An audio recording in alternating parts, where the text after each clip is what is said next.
Monogatari series by Nisio Izan, cast by Artale Studio.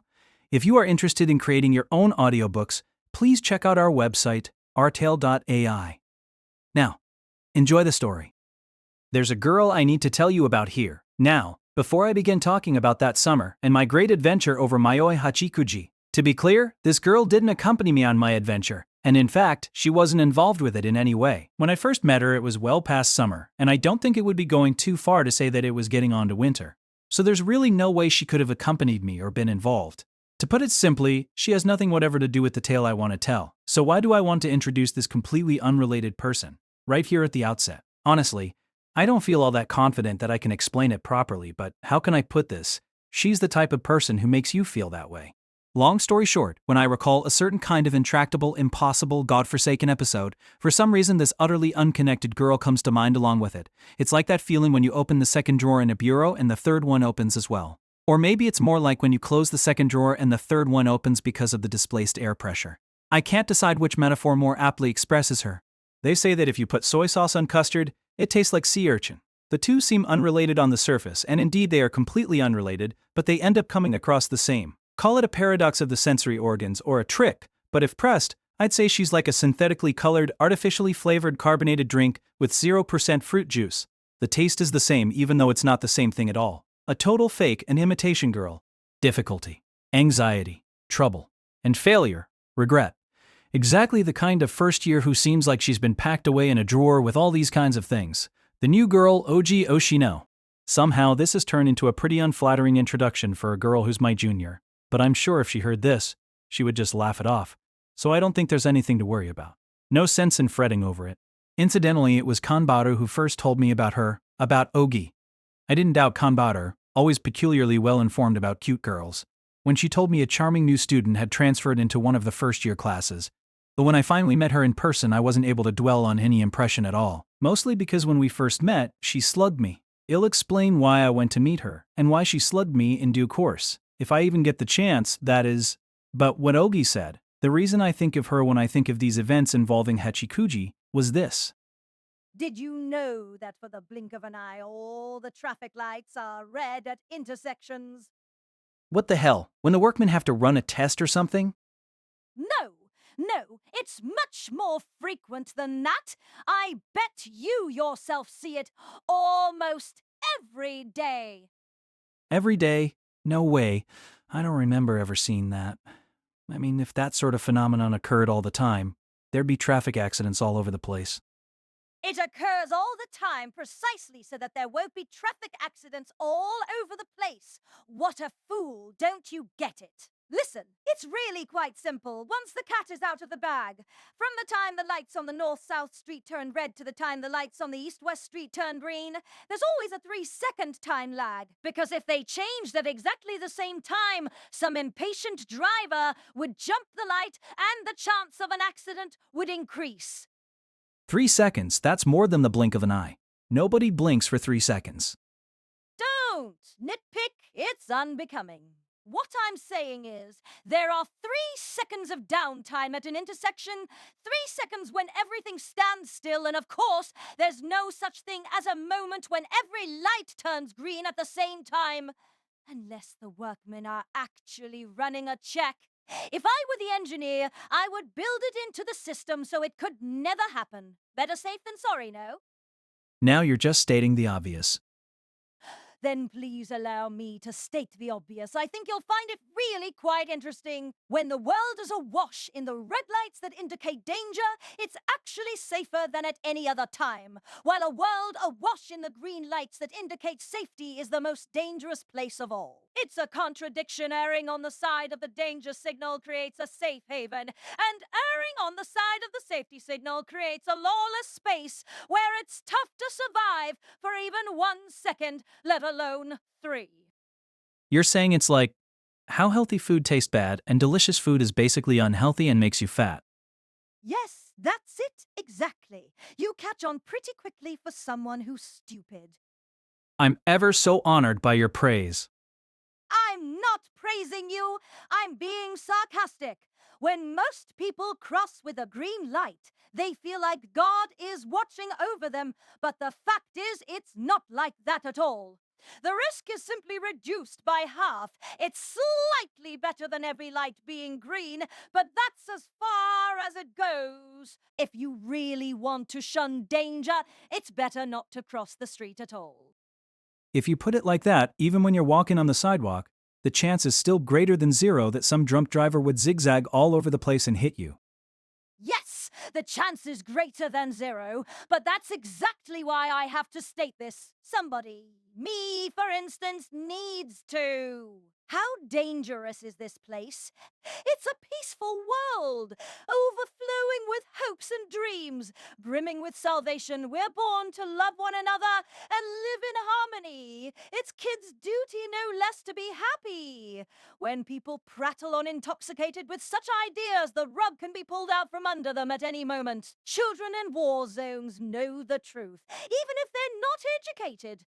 At least they're hungry for life, because there are no green lights reflected in their eyes, only red ones. I think people have the right to live like idiots in a peaceful country. Isn't that the point of thousands of years of progress? That's such a Japanese way of thinking. You might even call it our religion. But this country called Japan, I don't mind declaring that I don't think it'll exist 1,000 years from now. That's true of any country. No country maintains the same structure for 1,000 years. You don't even need to crack a history textbook to know that. Yes, it's obvious. Japan may perish, the world may perish, but everyone averts their eyes from that obvious truth and opens savings accounts. It would be funny if it weren't so sad. And? Pardon me? And what are you actually trying to tell me, Ogi? You're talking nonsense as usual. You're just like your uncle even if you don't look a thing alike. I'm not pleased to be compared to someone like him. I almost want to sue you for defamation. But as a special service, I'll choose to take it as a compliment. Listen, I'm just trying to advise caution. People say it all the time, don't they? Dreams are not to be had, but to be realized. But it's the other way around, isn't it? If we're really being honest, dreams are not to be realized, but to be had. It's fun to think about your dreams for the future, but when they come true, they're drab. Or you end up toiling away day by day, little by little at work. That will probably come to nothing anyway. That's a hellish life. Why do that? It's ridiculous, especially when you can be perfectly happy with your fantasies. But wouldn't your happiness quotient be higher if your dreams came true? Absolutely not. Oh, no? No, not a chance. Even if it's something everyone wishes to become, or hopes to be in the future, rock star, an athlete, a manga artist, a CEO, doesn't matter. It's clear if you just consider what that life would actually be like. You think those kinds of people just do whatever they want to? There's absolutely no way. Worrying about your relationship with your employer, putting yourself at the mercy of rankings and ratings, ingratiating yourself to sponsors, or playing up to your fans, it's nothing but a miserable grind. Realizing your dreams equals realizing how dreary your dreams are. So the more your dreams come true, the more you have to worry about your relationship to everyone around you? That's a real wet blanket attitude. I mean, aren't there big shots who get to do whatever they want? Oh, the guy who does whatever he wants and lives out his life is shooed, hated by the people around him. Who wants to be that guy? Is that a dream come true? Just the opposite. Yeah, just the opposite. So, we should teach kids that they can be happy so much more efficiently by munching on snacks and staring at images of people whose dreams have come true, beamed to them through a cathode ray tube, than they can by enduring bitterness and being drowned in obligations as they strive to transform a pleasant dream into a harsh reality. Ooh, we've got to be their knights in shining armor. It's entirely admirable to have dreams, but never let them come true. That's the message we should spread. Cathode ray television sets have pretty much gone the way of the dodo, even though the picture's surprisingly good, I guess. Now it's all LCD and plasma. So both the picture and the shows themselves have become totally flat. I swear I wasn't being critical. There are tons of good shows on. Who are you trying to please covering for yourself like that? No one's going to respect you just because you're a nice person. You're the one who has to respect them. The traffic lights. You've got to mind the signals because they're not going to mind you. With your hands above your head or waving a little flag if you like. That was about how it went. It was always like that with her. Ultimately, that day, Ogi just wanted to tell me her piece of trivia. That all the traffic lights are red for 3 seconds at intersections. It seemed like she just wanted to feel proud, to be admired, but ended up talking about life, principles, even dreams. That was 15-year-old Ogi Yoshino, in a nutshell, and I recall that piece of trivia along with Mayoi Hachikuji. I recall it along with the lost girl. Every traffic light in her path was red. Precisely when she crossed with the green, she got run over. Along with the memory of that girl who died over 10 years ago. My great adventure that summer, which started from such a small thing, but finally became so massive that it threatened to engulf all reality, it's along with that tale that I recall it. But after I'm done telling the tale, I might be able to respond to Ogi's trove of trivia, to the girl who always leaves me speechless and overwhelmed, with a retort. It's this. Traffic lights have 3 colors. In between red and green, they turn yellow, and that's what she was trying to advise. Well, well, well, what if we hear? You're looking well, kind monster, sir. I'm relieved and jealous. Just so you know, I have no intention of trying to tell you that running into Yatsugi Onanoki that day, Sunday, August 20th, the last day of summer break, was the start of it all. She, if that's the correct pronoun, which I'm not certain it is, but Onanoki sure looks like an adorable girl of tender years even if she uses the male one herself, was just there, nothing more. If based on that level of participation, I'm going to lay some of the blame for the incident at her feet, then I ought to have just ignored her instead when she called out to me. It's not like Onanoki and I are bosom buddies, or close, or even particularly friendly. In fact, there was a bit of mischief recently where we tried to kill each other over my decidedly uncute little sister. Forget ignoring her, I wish I'd gone after her the second I saw her, thank you very much. Naturally, it was the same for Onanoki, and though I imagine she'd have liked to come after me herself, not a hypothetical, she's more than capable, and though as always, her emotionless expressionlessness told me exactly nothing about what she was actually thinking, I figured it might be okay to let myself be pleased to hear her voice, however little she seemed to have missed me. Well, either way, it's a good thing when a cute young girl talks to you, even if she is an aberration, because she's an aberration. Onanoki, what's up? We were on a sidewalk at an intersection not all that far from the Aragi residence where I live. I suddenly realized that a familiar girl wearing a skirt that hid everything down to the ankles was right next to me. It seemed like she noticed me at virtually the same time. Strictly speaking, I think she saw me a fraction of a second earlier. The light was red. No, in fact, it turned green that very moment, the color that indicates safety. Long time, but it hasn't been that long. Somehow, it feels like forever ago that we saw each other last. But that was recent, huh? I blush to admit that I scoped out our surroundings first. It's not that I was afraid passersby would witness me in flagrant conversation with a little girl. I've been wiped completely clean of that kind of oversensitivity. I feared a certain onmoyogi, who employed Ononoki as her shikigami, Yuzuru Kagenui. She couldn't possibly be. But if Ononoki was here, then the odds were extremely good that Kagenui was paying our town another visit. The thought made me nervous. If it was true, then onslaught was the right word. When she stands, mayhem. When she sits, destruction. Her walk, like terrorism. If at all possible, I wanted to avoid ever laying eyes on her again. A reunion was one thing. A rematch was out of the question. She wasn't nearby, as far as I could tell. She wasn't the type to conceal herself. Kagenui won't even set foot on the ground, part of some who knows what is. So if I didn't see her right off the bat, I could probably relax for the moment. You don't need to worry, kind monster, sir. Sister isn't with me. I, Yatsugi Ononoki, am here alone. It's not like me and sister are together everywhere all the time, so you can do me a favor and not always think of us as a set. Rather than one set, we're a 2-man cell. Uh-huh. I certainly hoped that was true. Kagenui was, well, I guess she's more a good person than a bad one. Some even say she embodies justice. But given our natures, we're hardly compatible. In that case, though, you're one free familiar. Speaking of which, Onanoki, when we first met, weren't you also alone and lost? I wasn't lost. Don't insult me. I was just asking for directions. Isn't that the definition of being lost? If asking for directions is all it takes to be lost, then every child in the world is a lost child. People say it all the time, don't they? To ask is a moment's shame not to ask, a lifetime's. I suppose so.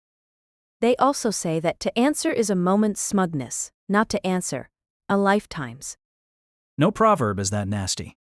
Since Ononoki was always aloof, it was tough to tell whether or not she was joking, but just to be sure I played the straight man. She didn't seem particularly thrilled, nor upset at having been corrected, so I still didn't know if it had been the right move. What a difficult kid. I wasn't asking her to be wildly expressive, but couldn't she at least display a little emotion like a normal kid or wait? Hey, Ononoki. What? I knew something didn't feel right. When we met before, didn't you have a weirder way of speaking? All your lines ended with he said, with a dashing look, if I remember correctly. Shut your hole. A curt imperative in a low voice, so low I couldn't tell who'd spoken. It dripped with emotion, regret, bitterness, whatever it was, a dark emotion. It's a sore spot in my history. Right, all right. She'd realized how painful it was. I had no idea if it had been on her own or if someone had pointed it out to her, but judging from how low that voice was, it seemed like the latter. I'm never ever doing a dashing look again. Well, you never did in the first place. But, Ononoki. I wanted to keep needling her, but I considered her feelings, refrained, and skipped ahead to the next topic. Generously, you might say. Gotta be kind to little girls, whether or not they're human. That's the Koyomi Aragi way. Why are you here? Why? Now, kind monster, sir, where do you get off putting such a question to me? Is this whole town your backyard? I didn't realize entry was prohibited without prior authorization. My apologies. I didn't get her characterization. She might have dropped her odd catchphrase, but her peculiar way of speaking was alive and well, or rather, thanks to that expressionless face, it would always be disquieting. I'll just come right out and say, it was like talking to a robot. Although it's not my backyard, it's my town, so if you're planning anything strange. You'll stop me? Nope, I was thinking I'd give you a hand. What a chump. Are you assuming I wouldn't be up to any mischief? I wonder. But apart from the fact that I'm an inhuman half-vampire and you guys are Ghostbusters specializing in immortals, there's really no reason for us to be enemies. There's no getting away from that fact, is there? I came because I was called, she told me. She sounded completely indifferent. It didn't even feel like an explanation. You might say I was dispatched. I am a Shikigami after all. I don't know the details. I'm not all that interested in whom I fight. You're willing to trust me, but I butcher women and children without mercy if I'm ordered to. Butcher! Why reach for such a crude word? She didn't sound used to mouthing it at all. Of course, her finishing move Unlimited rulebook, which consisted mostly of exceptions, really could butcher most foes. Whatever. I don't know what you're planning to do, or on whose orders, but just don't bust up my town too badly. Okay, sister isn't here this time, so no worries on that count. Small comfort. By the way. Yeah? How's your master? Well, I don't know if you're the master these days, but... Oh, you mean Shinobu. She's asleep at this time of day. We're a two-man cell ourselves, you see. Then again, there's nothing we can do about being one set as well. Indeed. Ononoki nodded, totally expressionless, but she clearly seemed relieved, on some profound level. That, at least, was plain. Kaginui had really put me through the ringer, but Shinobu had put Ononoki through the ringer too, not like we would actually admit it to each other, but we had both been deeply traumatized by the experience. That half-assed vampire doesn't scare me one bit, of course. This Shikigami was cute when she was bluffing. When I glanced over, I saw that the signal had turned red at some point. Actually, we'd been talking like that for a while, so it had probably changed any number of times. In fact, it turned green again right then. Let's cross. Sure. I crossed the street side by side with the Ononoki. Not that we raised our hands or held them. What was going on here? Whatever scenario Ononoki was involved in this time, it didn't seem to have anything to do with me. In other words, any way you sliced it, I shouldn't get involved. That said, parting ways just as I came to that realization would be kind of a shame. Though true, if she were in town because of me or Shinobu, it'd be much safer to beat a hasty retreat. Ononoki, just to be clear, you sure you aren't lost? You're like a broken record, but I'll go ahead and ask you for directions, if it'll make you happy. No need. I'll go ahead and let you buy me some ice cream, if it'll make you happy. Even less need. And way too transparent. This wasn't a big city, and there were convenience stores selling ice cream on every corner. But wasn't there a shop just a little farther along? Maybe they sold ice cream there? It was summertime after all. All right, I'll buy some for you. What the hell are you talking about, kind monster, sir? The whole thing was obviously just a joke. I'm not the sort of guy who gets jokes. Nope. I can't let you buy me Haagen-Dazs. That joke? I get. Chocolate fondant, please. Don't bring up limited time only flavors. People are going to find out what a grueling schedule these books are written on. I did end up treating her to an ice cream bar. Not that it cost enough to brag about. They didn't even have Haagen-Dazs. Never mind eating it right there in the store. Eating while walking is bad manners. So we sat down amidst a nearby shrubbery. That would be just as unseemly for a lone high school student as eating while walking, but with a little girl beside you, a scene so charming you couldn't make it up if you tried. Not like she was totally botching it or anything, but Ananoki was having some trouble unwrapping the ice cream. So I lent her a hand. By the way, kind monster, sir. There's something I want to ask before I say thank you. I'd rather you just said a normal thank you. But what is it? Actually, there's something that's been bothering me for a while. It wouldn't be an oversight to say I called out to you because of it. You mean an overstatement? Did someone give you that backpack? With the hand that wasn't holding her ice cream bar, Ananoki pointed at the backpack I was wearing. Well. I mean, it was the perfect size for me, but too big for, say, a 5th grade girl to wear. In fact, no, it wasn't given to me. Hachikuji left it behind. Left it? Sorry, I shouldn't have asked. She's gone then. No, not that kind of left behind, nothing so dire. It's not a keepsake or anything. She came to hang out in my room today. She's so scatterbrained. She took off without her goddamn backpack. Huh. It doesn't suit you, kind monster, sir. Leave off. It's not mine. Of course it doesn't. The belt is all droopy. You look like an idiot. Watch what you say. Oh, sorry. The belt is all droopy. People will know you're an idiot. Too unexpectedly straightforward. So a big backpack is something you can forget. Well, granted she rarely takes it off, but today she seemed tired. She even fell asleep on my bed. On my goddamn bed, okay? Is that part really so important? That's when she took off the backpack and chucked it into the corner. And when she split, she just left it there. That's why I'm out here, hot on her heels, so I can give it back. I'd meant to be hot on her heels anyway, but I hadn't so much as laid eyes on that sprightly little power walker. So really, I was just drifting along. I should have taken my bike. To be perfectly honest, I'd pretty much given up on finding Hachikuji and was feeling pretty dispirited when Ananoki called out to me. But she haunts the streets, doesn't she? Can a ghost like that really come and hang out at your house? Wow. Yeah, wow. Even I have to admire how free she is. After the Lost Cow to-do, Hachikuji received a special 2-rank promotion from place-bound ghost to wandering ghost, so even though she haunts the streets, she's not bound to them, I think. In which case, it wasn't all that surprising. Wait a sec. Rewind. You knew Hachikuji? Don't act like you don't remember, kind monster, sir. Or should I say, kind monster. Enough with the weird nicknames. Monsieur? It might stick. It was in character, so to speak. Brugray. Give it up already. Wasn't she right next to you the first time we met, kind monster, sir? Was she? Right, now that you mention it. A monster-ghost duo. An extraordinarily rare sight, even for someone in my position, which is why I spoke to you that time too. I was most definitely not lost. It came off as a total lie. It was hardly written on her expressionless face. But maybe she was just that bad of a liar. Quite a contrast with Hachikuji. Something left behind by a ghost, though. That's the rarest of the rare.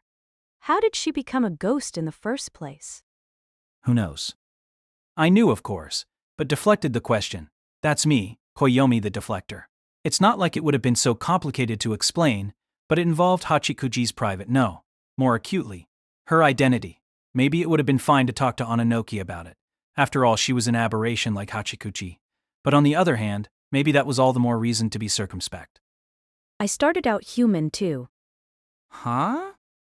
I was totally caught off guard by Ananoki's unexpected declaration. Actually, it felt more like a sudden confession than an unexpected declaration. Nothing to be so surprised about. You started out human too, didn't you? Or wait, according to sister, you're still human. Who knows? It's a little ambiguous. But now that you mention it, it was never clear to me, Ononoki. Exactly what kind of an aberration are you? That's a tough one. I'm a Shikigami, but sister made me on her own, with a lot of original components. So well, that being said, basically I'm a Tsukumogami. Tsukumogami? Like where a tool used for 100 years develops a soul or bears a grudge against its owner if it gets thrown away. Or have I got it wrong? You're more or less on the money. But I'm a human, Tsukumogami. Come again? Come again? A Tsukumogami made from a human who was used for 100 years. Or perhaps I should say a corpse Tsukumogami. Sister told me to keep it a secret, but oh well. Because if I told anyone, they'd have to die was Ononoki's unsettling follow-up. Or is unsettling the wrong word? Thanks a lot for providing me with that info. You got a problem with me or something? Maybe you do with Shinobu, but don't take it out on me. Give me back that ice cream bar. So, Ononoki, even though you look like a kid, you're really over 100 years old? Not a chance. I'm not some crusty old senior citizen.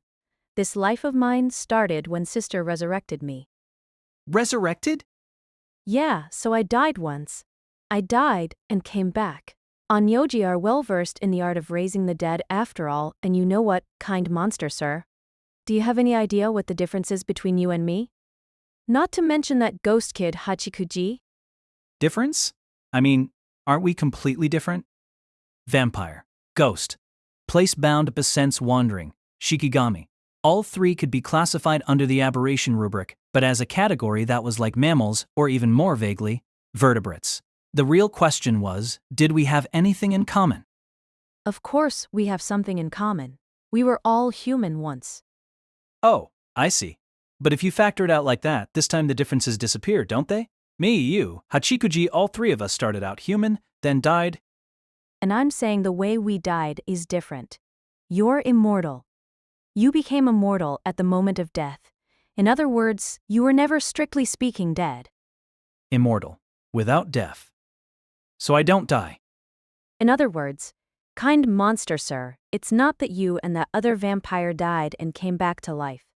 It's more proper to say that you live on undying. Well, sounded like semantics to me, but maybe she was right. I, on the other hand, died. Really died, and I came back to life after I died. But my life and my fate are considerably different than they were before. In fact, I think it's more proper to say that I was reborn. Reborn. Yes. I didn't even inherit the memories of my old life. I'm a completely different being.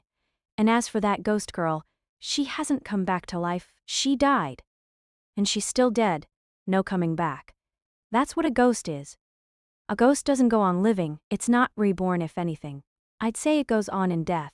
Listen, kind monster, sir, think about what I've been saying and tell me, which one of us do you think is happiest? Personally, I think all three of us are fortunate in our own ways, we're all lucky. Most people die, and that's it. To retain one's consciousness after death, I'd call that good fortune. Can you really make a blanket statement like that? I couldn't answer Ononoki's question. I didn't know what to say about who was happiest and in the first place. Can you really call that good fortune? I don't know.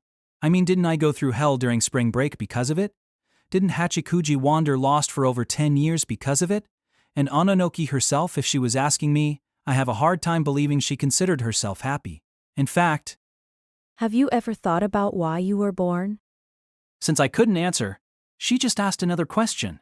Not only did she not hold back, she pressed even harder. It almost felt like an accusation, even an interrogation. Like she really did have something against me. Why?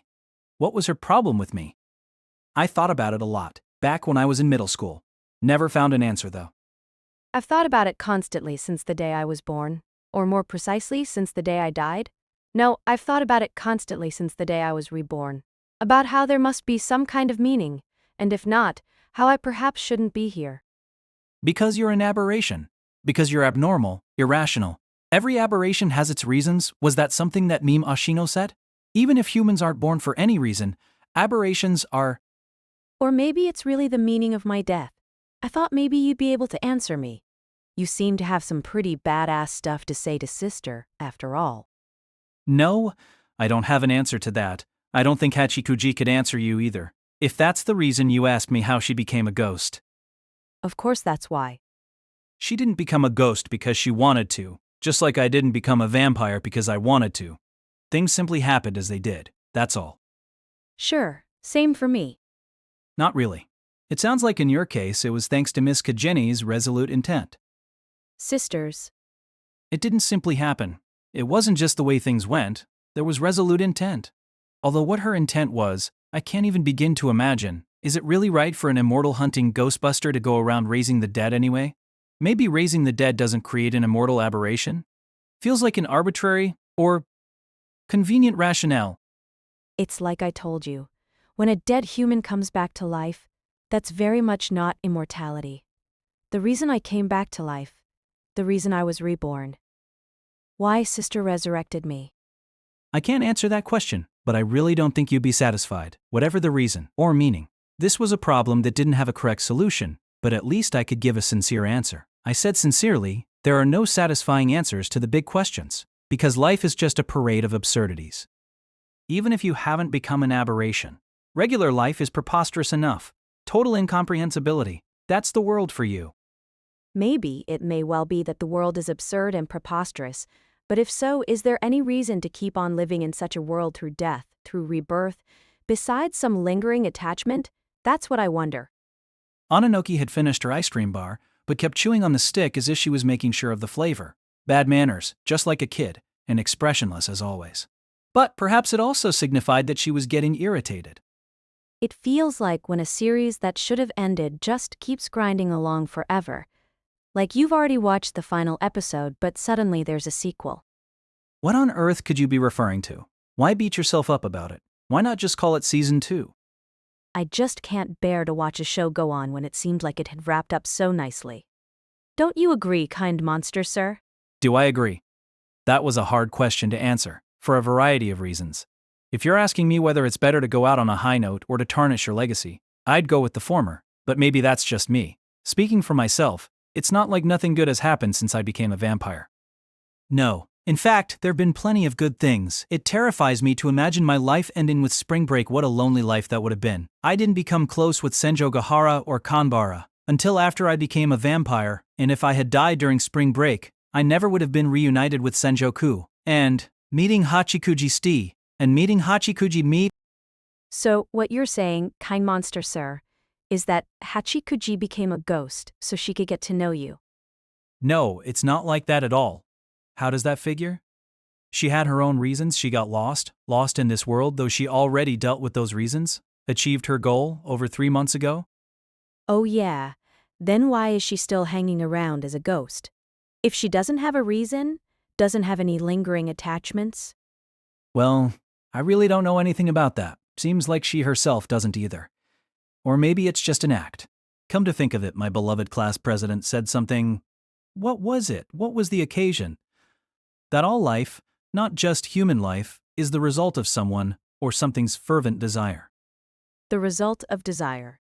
Whatever it is, the feeling I want that to exist gave birth to it. So saying you wish you hadn't been born or were different misses the point entirely. Even if it's not the result of your desire, the fact that it is there in the way it is there is the fulfillment of someone's desire. A car driving along the road is there because someone wanted there to be a car and airplane flying through the sky. Is there because someone wanted to fly through the sky.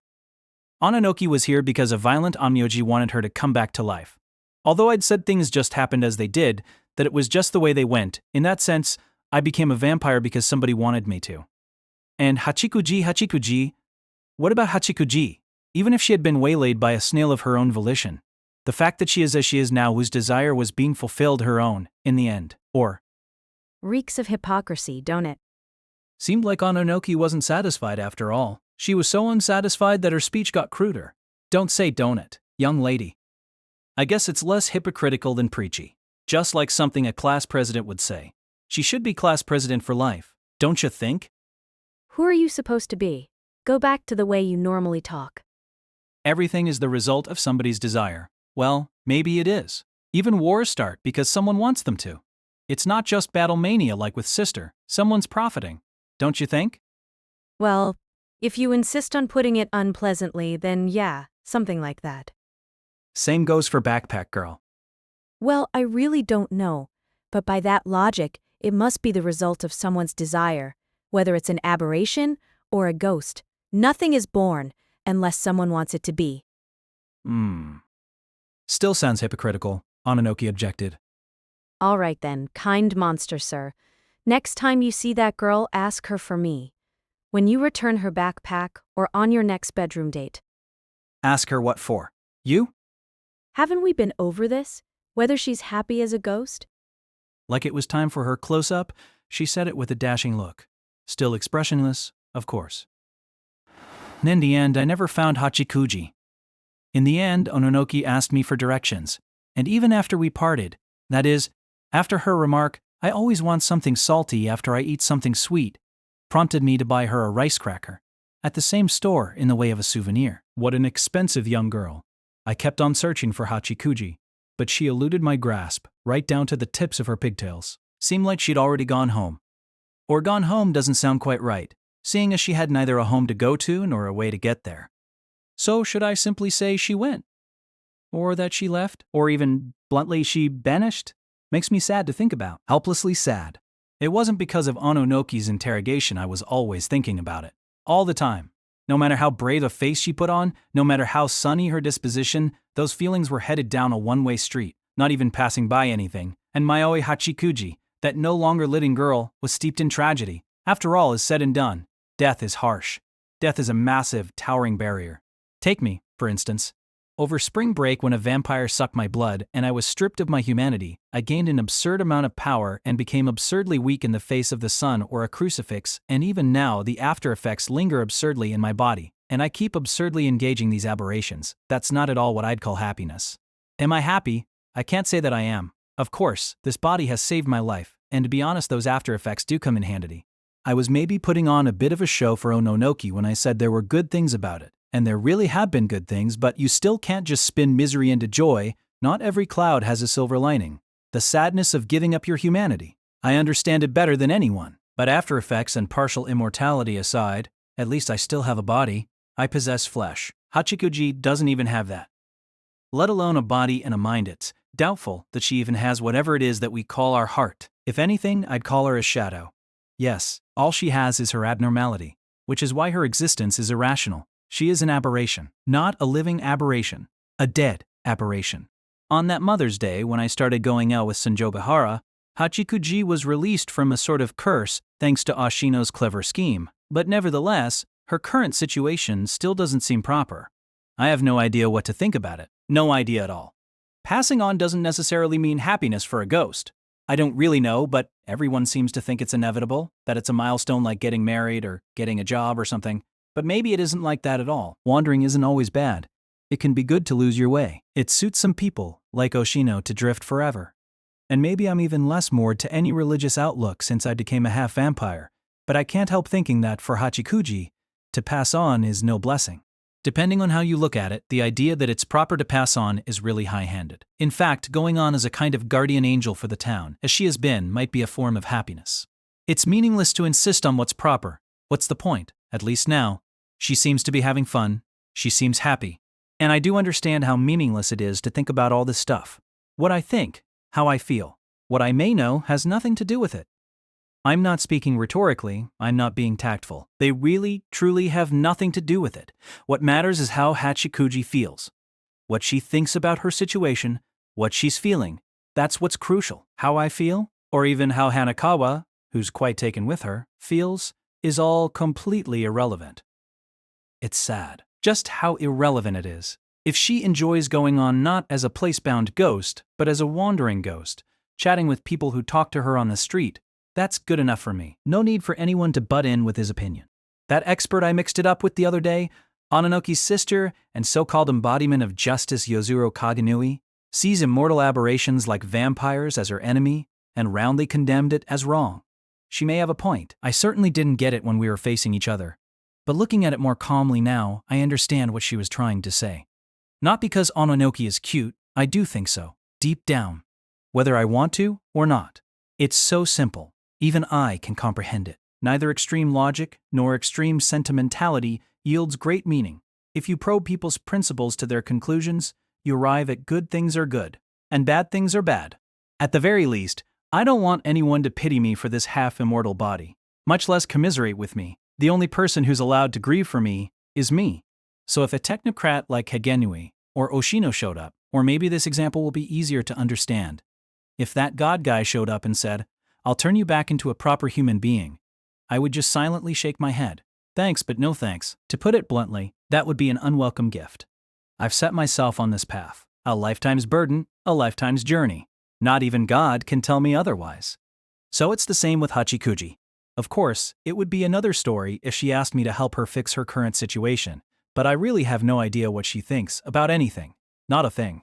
Not one iota of mutual understanding has come out of our pleasant banter and fun talk. The most important question remains unasked. I'm sure I won't be able to ask her the question Ononoki wants me to. I can't ask her anything, because she won't tell me anything. What do you want to do? What are you feeling? Isn't there anything I can do for you? I so desperately want to know the answers, but the questions remain unasked. I want to help you fulfill your wishes, but... Then help her fill them. Why the pretense of concern? Thou creating? Art thou still going through puberty? After dinner, I went back to my room to think things over, and before I knew it, what you might call the dead of night had arrived, and a little blonde vampire girl had appeared right in front of me, like a light with a sensor that switches on automatically come dark. Well, just make yourself at home, why don't you?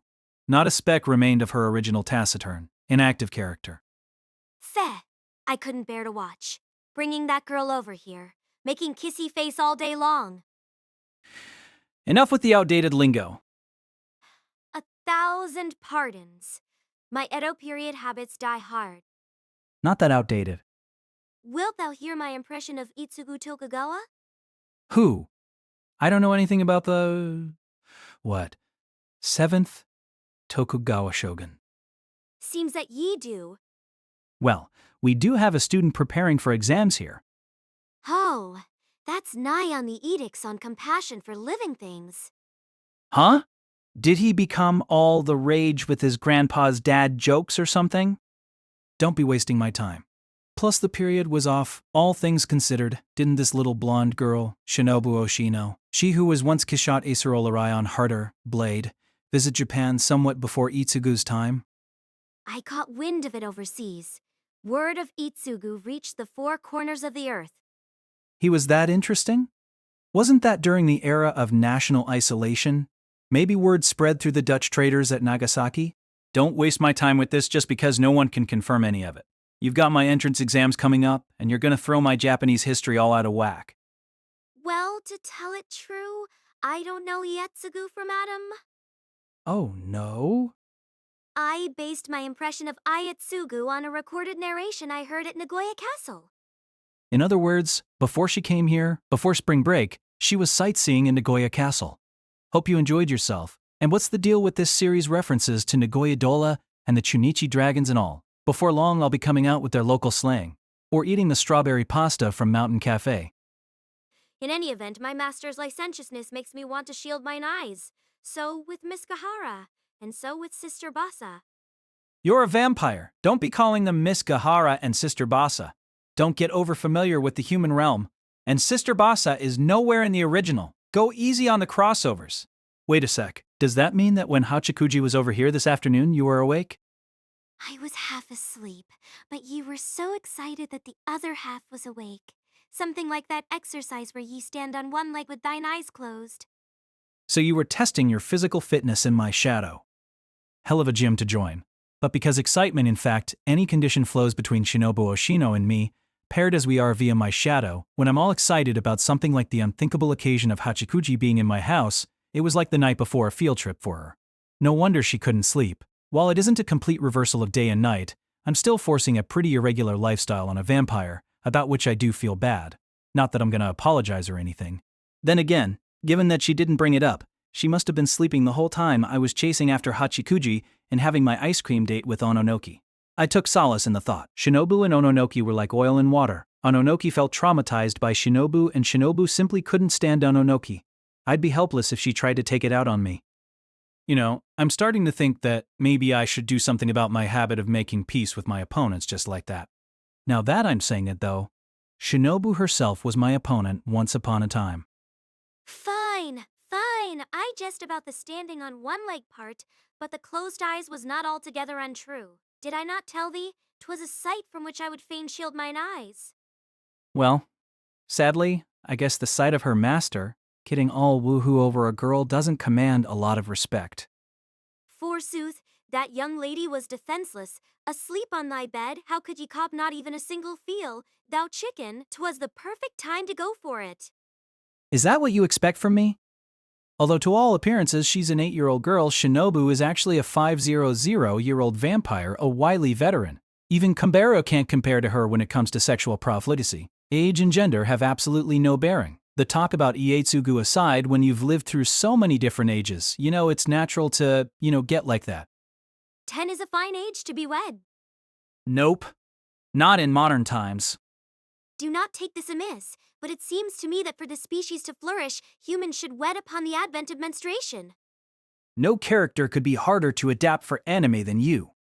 No wonder she didn't utter a single word. I hear they made her talk like a Vocaloid for the drama CD. Fine. Art thou saying my notions are better suited to a period piece?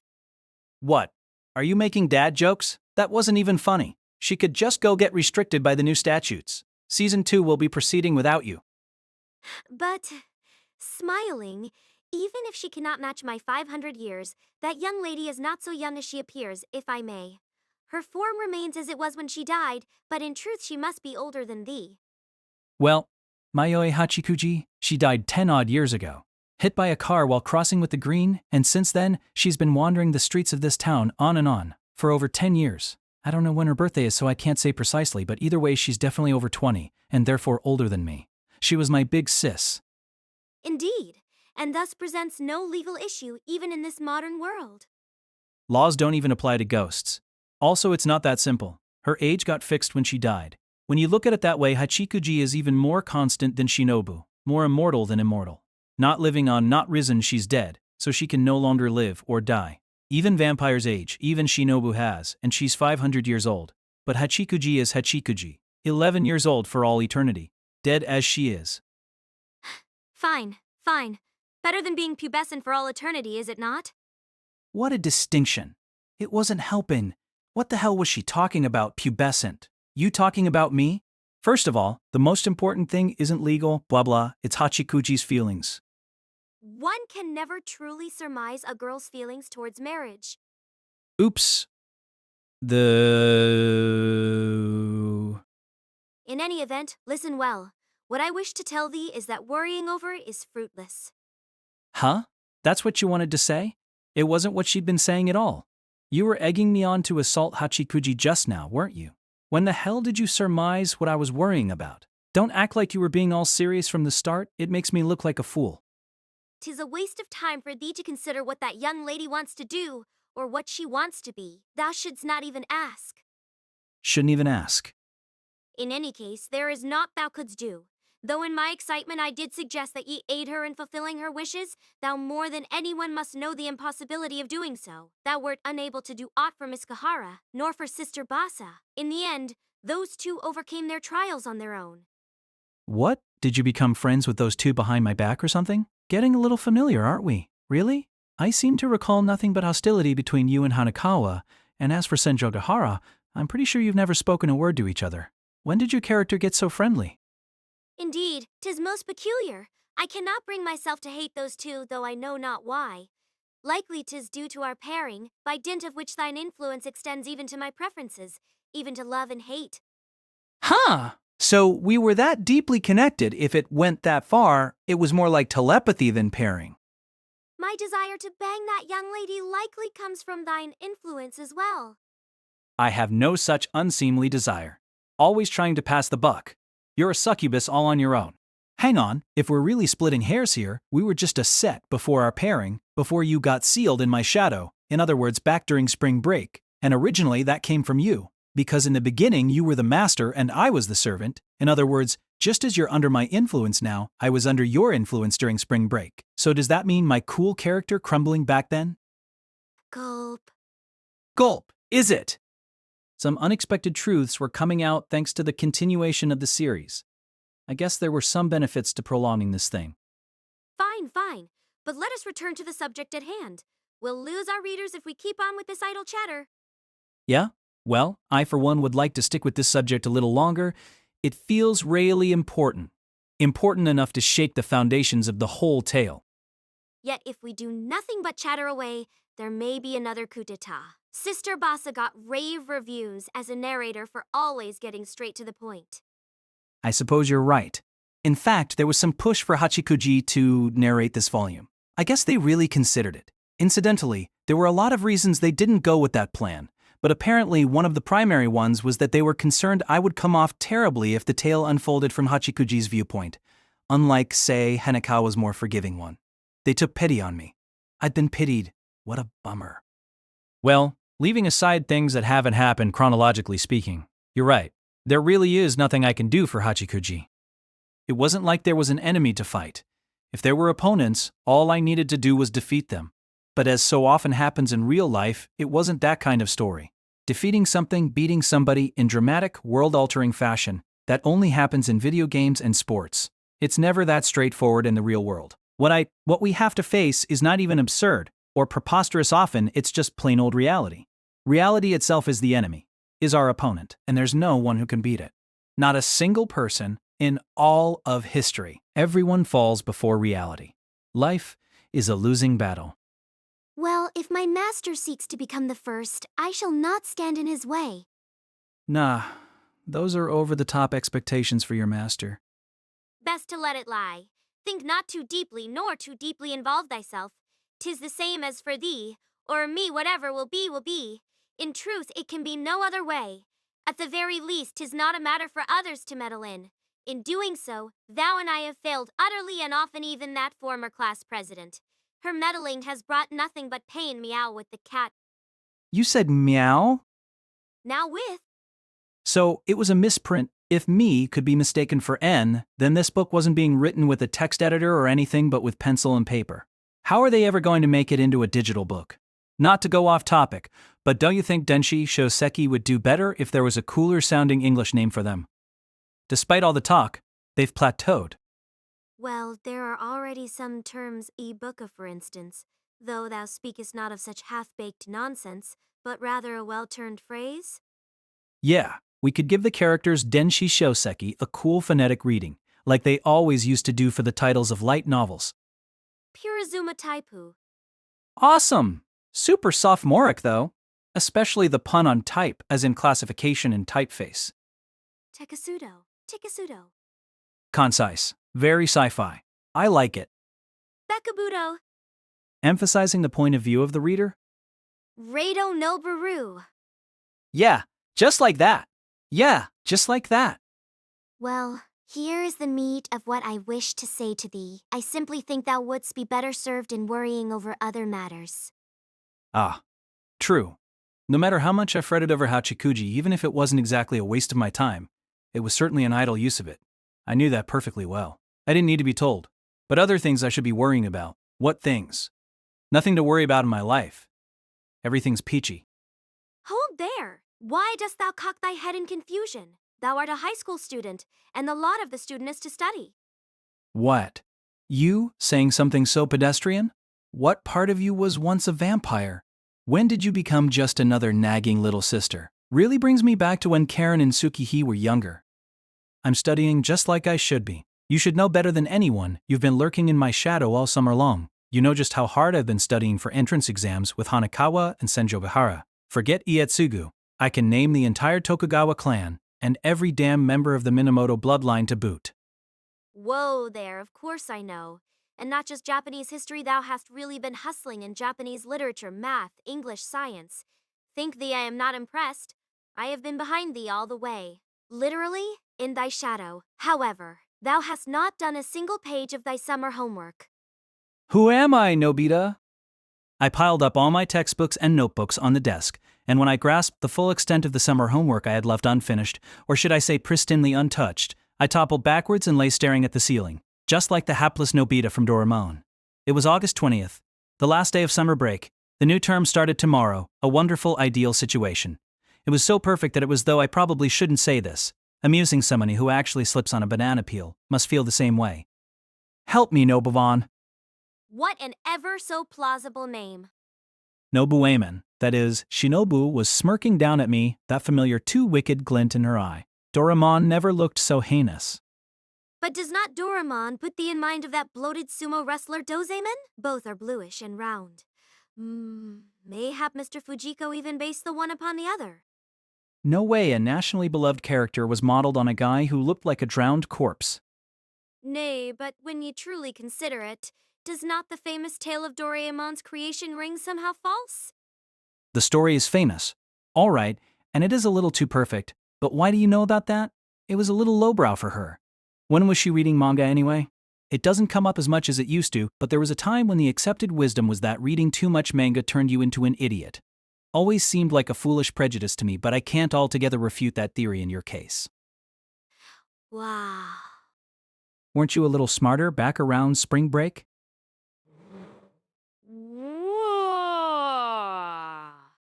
Seriously.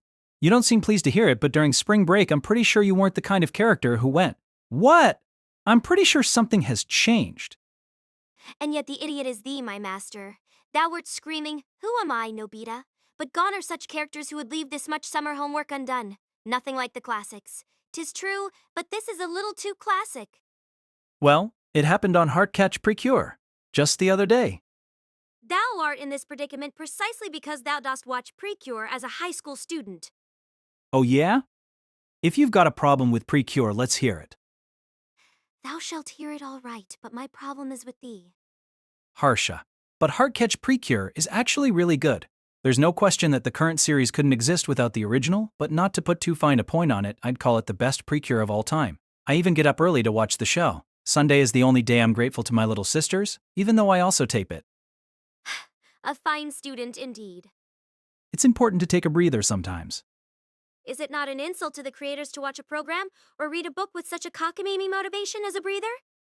We're not talking about some ramen shop stickler here. No creator would say something so fussy. Be nice if there weren't. The kind who'd say, "Sit up straight while you're watching this." My master, assertions like late night radio is the friend of exam prep have been going unchallenged, but when ye think how seriously the hosts take their work, how canst ye study whilst listening? Listen to music on an iPod while you work, and the musicians will slaughter thee. Their ire shall be roused.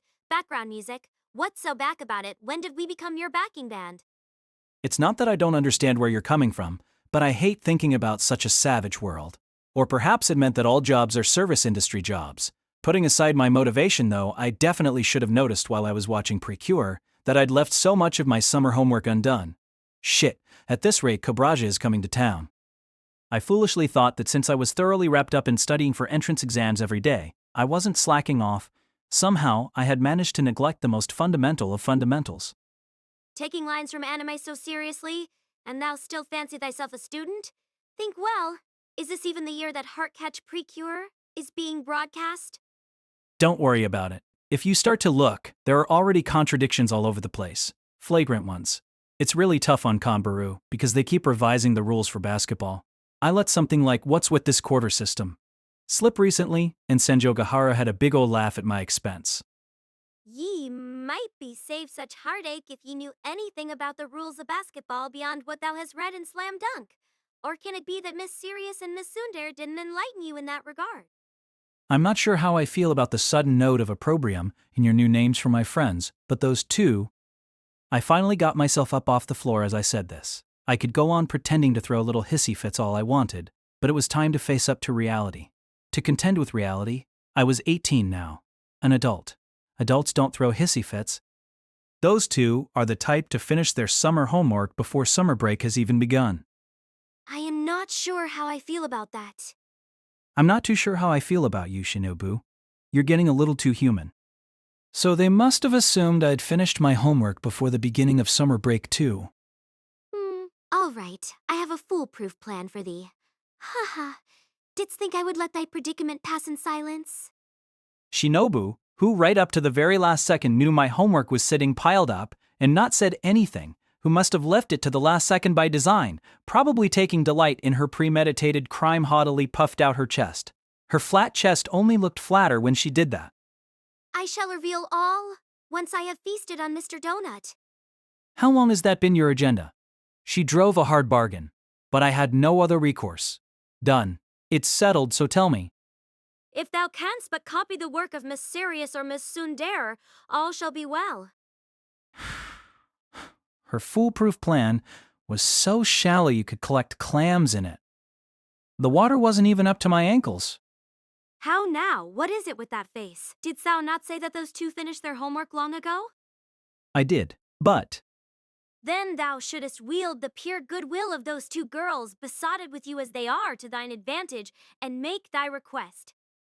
what an awful way to put it. What kind of inhuman bastard was I supposed to be? Unthinkable. I mean, I reject your proposal. For what reason? Because those two would never let me copy off of them in a million years. It goes without saying that Hanekawa is far too serious-minded for that. If I asked her, she'd just scold. Do your own work. Senjogahara might let me copy off her if I asked, but now that she had turned over a new leaf, I didn't want to be providing any weird stimuli. I didn't know what might trigger a return to her old self. I don't want to have to tell her, hey, you seem almost like your old self again. If thou wouldst fain not speak such a hackneyed line, then simply check thyself. Shinobu, who just didn't seem to get Hanekawa or Senjogahara's scariness, wasn't really taking my meaning, but despite her incomprehension, she also seemed to understand. Well then, why not copy from another friend? What a horrible thing to say. I didn't recall raising her to be such a cruel child. Do you really believe in other friends? How old are you?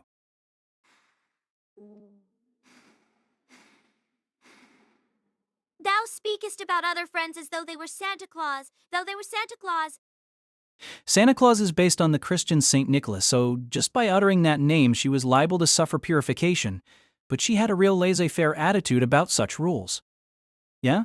But now that you mention it, you're always saying you're 500 years old. But are you exactly 500? Not likely. At my age, such fine distinctions lose their meaning. I am 500, loosely speaking. Sure. So precisely how old are you? I am 598 years and 11 months old to be precise. You've really been cooking the books. You're 600, loosely speaking. Don't try to shave off 100 years. That's no joke. If you're that old, you must know all this stuff. Why don't you just do my homework for me? Not even all of it, just some. If you do, we'll go to Mr. Donut, and while I can't promise a feast, if we go when there's a sale on, I can dish you out a bit of a treat. Alas, Japan's standardized system of learning is not compatible with my intellectual acumen. You stuck up. Stuck up in the stratosphere. I really couldn't tell if her personality was flowering or souring. Then, what kind of system of learning is it compatible with? Wrap a green onion around your neck to cure a cold. Oh, so an old wives' tale system? It wasn't a comeback I could actually use on Shinobu, who hated being thought of as a crusty senior citizen just as much as being categorized as a non-existent youth. A former aristocrat, she sure was proud. An upper crusty senior citizen. What manner of insolent thoughts are running through thy head? None, ma'am. Anyway, I shall not help thee with thy homework. What have you been doing for the last 600 years? Haven't you learned anything at all? Life is itself a lesson. You're undead. You're undead. Humans can't live for 600 years. Well, I did not mean to offend. Thou dost know other friends. What about Miss Bangs or Monkey Girl? No way, Sengoku, she's a disaster. That's totally off the table. I'd had plenty of chances to hang out with her over summer break, and we'd even talked about it. At the time, I thought I was on top of things delusion. So, like a snob, I asked her, Sengoku, are you doing your homework like you ought to? Oh. And her response? Huh? We finally got a nice summer break, Big Brother Koyomi. Why ruin it with something terrible like homework? Yup, seems like she intended to skip it all along. Big shot, eh? She said a scolding after summer break would be the end of it. The lass ought to get scolded, yet dare speak as if she were preparing to stand by someone else. You should only study when you feel like it. To spout such self-indulgent nonsense as though she were dispensing humane advice? Thine imitation was surprisingly accurate, added Shinobu, disagreeably so, an unexpected repercussion. I've only realized it recently, but just because Sengoku is quiet and meek doesn't mean that she's diligent or clever, or that she's a good kid. Her notebooks are laughable. Seems like she used to do calligraphy, so her writing is super neat, like Tomahani. Level. But every single answer is wrong. Laughable indeed. Though we shouldn't be laughing, and it's sort of biased to think that people with neat handwriting have to be smart. Incidentally, Hanekawa's handwriting is superb, even though she doesn't do calligraphy. I teased her that she was like some font software. Incidentally again, Senjo Gahara's handwriting is pretty bad, which I find endearing. And Monkey Girl? Kambaro is actually diligent, so I'm sure she's done her homework, but she's in a different year. I see. So, even if Miss Bangs had completed her assignments, it would have done naught for thee. For 500, or rather, coming up on 600-year-old Shinobu a few years, the difference between middle and high school actually hadn't registered. How broad-minded. Let me see. Thine other friends. Don't count them. I don't want to contend with such a harsh reality. 1, 2, 3. Don't use your fingers. It'll only take one hand. Ah, I have it. Thy sisters can lend thee a hand. They're still in middle school too. But thou surely hast homework with which a middle schooler might aid thee, like thy picture diary. I wasn't assigned a picture diary. But Shinobu had a point. In terms of whether or not it was a possibility, it was. Forget about Karen, but Tsukiyi might help if I played my cards right. She was precocious and could probably handle some of it quite well. But wait, my pride as an older brother won't let me ask my little sister. If thou art looking to a little girl like me for ideas, thou art well past the point of pride. Save me, Shinobushi Denka. Such forced wordplay is fruitless, for the reference is obscured. Guess I ran out of juice. Obviously, it was a play on Umaboshi Denka. His Highness Pickled Plum. Only a true Fujiko fan could abide the sensibility. Pickled plum. You keep being suspiciously hard on Fujiko-sensei. Stuff and nonsense. I am a true fan. You may well be a true fan, but if you are, then true fans are kinda unpleasant. Even Fujiko-sensei nods from time to time. Take that solicitude and shove it. Enough. Let's turn our attention back to the mountain of homework atop my desk. Of course, my academic ability had shown improvement, thanks to excellent tutoring in its own way. Not to toot my own horn, but I'd say by leaps and bounds. Don't toot your own horn. It wasn't as if I couldn't handle what you might call the softball assignments they'd thrown at us for summer break. If I only had the time, it wouldn't even be a thing if I only had the time. Sunday, August 20th. Checking the clock. I saw that it was already 10 p.m. after chatting it up with Shinobu. Only 2 hours remaining of summer break. Where did I go wrong? Was it bringing Hachikuji over to hang out? Was it my ice cream date with Ananoki? Or was it this conversation with Shinobu? Or maybe I should stop worrying about today and rewind a little further. My clash with Kaiki and my battle with Kagenui probably didn't help either. Looking at it that way, it wasn't just my summer homework. While the lot of the student is to study, I seem to be perpetually avoiding it. Or maybe the story itself is avoiding a lot. Maybe it's all been just idle chatter. Maybe what you've read between the lines, beneath the surface, has been insufferable. I wish that clock would just break down right now and start going backwards. Forward it goes. If I put the batteries in backwards, do you think it'll run backwards? What can they be teaching thee in science class? The clock on the wall was digital anyway. It would enter occult territory for it to run backwards. In thine 18 years of life? For ye need not 600. Hast thou not learned at least that much? But if I smash that liquid crystal panel part, don't you think PM might become AM? If that shall solve anything, then by all means. Shit, if only I'd noticed yesterday, even this morning. With 2 hours left, there's nothing I can do. While 'tis a shame not to feast on Mr. Donut, I feel sated by the sight of thy miserable countenance. What a sadistic little girl. No, but really, what was I going to do? In Koyomi Araraji's case, unlike for Sengoku, a scolding wouldn't be the end of it. Due to my devotion to wickedness during my first 2 years of high school, you couldn't really call it devotion or wickedness. Hanekawa's willful misapprehension aside, I just used to cut class all the time. My conscience is clear. My reputation in the teacher's camp couldn't be worse. Even Hanakawa and Senjobihara's image change was laid at my door, though that I can't really refute. In other words, failing to do my homework could bring about a marked drop in faith in me within the staff room and seriously impede my school life thereafter. A scolding would be the end of me. Seriously, my prospects for graduation would be in jeopardy. It would be a hell of a punchline to my exam prep if I got into the college of my choice but didn't make it to graduation. I'd have to live the double life of a college student and high school student. No, thou wouldst simply be denied entrance to the university. Nobuemin, get out your time machine. I've got to pop back to yesterday. Play with words like Mr. Fujiko to thy heart's content, but listen thou, leave off shortening it to Nobu. She never took to the helmet and goggles. Oshino had given her, but she didn't seem to mind the name, Shinobu Oshino. All right then, Shinobu, get out your time machine. Like I can, but if thou wouldst fain travel in time, I shall not withhold my cooperation. Huh? Thou wouldst return to yesterday, correct? Let's.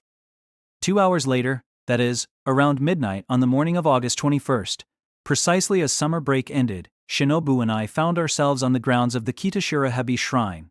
This was where Kenbaro and I had come a while back to place a mysterious talisman at Oshino's request, and where I had been reunited with Nadeko Sengoku after all those years, a place Oshino likened to an air pocket within the town, a hangout for aberrations. Hadn't he also called it something like that? The truth is that even now I don't really understand. But that's just it. The only thing that was clear, painfully so, was that the place was poorly understood. Precisely by virtue of which 'tis the appropriate place ultimately any would serve, but I thought perhaps a locale with which thou art acquainted would suit thee best. While I'm certainly acquainted with it, honestly I don't have good memories of this shrine. I'd had a terrible experience. Terrible things had happened. With Kanbaro, with Sengoku and... If only it were a childhood acquaintance. Wherefore? When you're at my level, just saying childhood acquaintance makes the heart go pitter-pat. A life lived in vain. How dare you? The term is also used for the same sex, is it not? Same sex? What would be the point? He comes to wake you up in the morning? True. Come as they may. Something wrong with the ruins of that old cram school? Aye, that place remains somewhat spiritually disordered thanks to that rampaging Anma Yojiozuru Kaganui. I might fail and time warp us 500 million years into the past. We die. 500 million years? Whatever epoch that was, it definitely wasn't hospitable to our survival. To begin with, is it really so easy to time warp? So far, I've gone along with what you've been saying, but doesn't that only exist in science fiction? I just can't get on board. Art thou a moron? If aberrations may exist, why not time travel? Why not indeed? There are even time-traveling aberrations. Let me see, the one with a name like Gashada Kuro. That could only be Gashada Kuro, and I don't think Gashada Kuro even can. It's not such a timely yokai. You can tell just by looking at it, it's just a skeleton. Even supposing Gashada Kuro could do it, I'm pretty sure a vampire can't. I've never heard of it. Anyway. Monogatari series by Nisio Izin, cast by Artale Studio. If you are interested in creating your own audiobooks, please check out our website, artale.ai. Now, enjoy the story. 'Tis true, a vampire cannot, but I have been dubbed the king of aberrations. The aberration-slaying aberration. Nothing lies beyond my powers. Are you sure? Sounds kind of fishy to me. Oh, we do not have to do this. I do not wish to do this. Thy tearful request to return to yesterday hath moved me to essay it, more out of curiosity than anything. Well, I wasn't that serious about returning to yesterday. Would I have liked to? Sure, definitely. But it wasn't like I brought it up because I thought it was actually possible. Tearful, I was not. I mean, a time warp, wasn't Shinobu just bluffing? Having blurted it out, she just couldn't go back on it now, right? Who was being tearful here? Fairly sure all along that she was hoping to fool me in the end with some kind of illusion. I hadn't said anything until now, and yet, for her part, not looking remotely embarrassed, Shinobu was methodically going ahead with her preparations. Amid the darkness, she seemed to be examining the area around the Torii Gate. And examining was the word. She wasn't putting up talismans or hanging ropes or anything, just feeling around like a famed detective might at a crime scene in a classic mystery novel, but I had to admit the vibes she gave off were somehow in from in the Dudge. Even as I thought, you liar, I did consider it for a moment. That 1 in a million chance.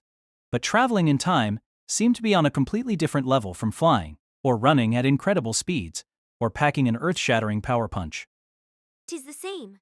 With a massive amount of energy, time travel is possible. Even thy modern science vouchsafes it, at least theoretically.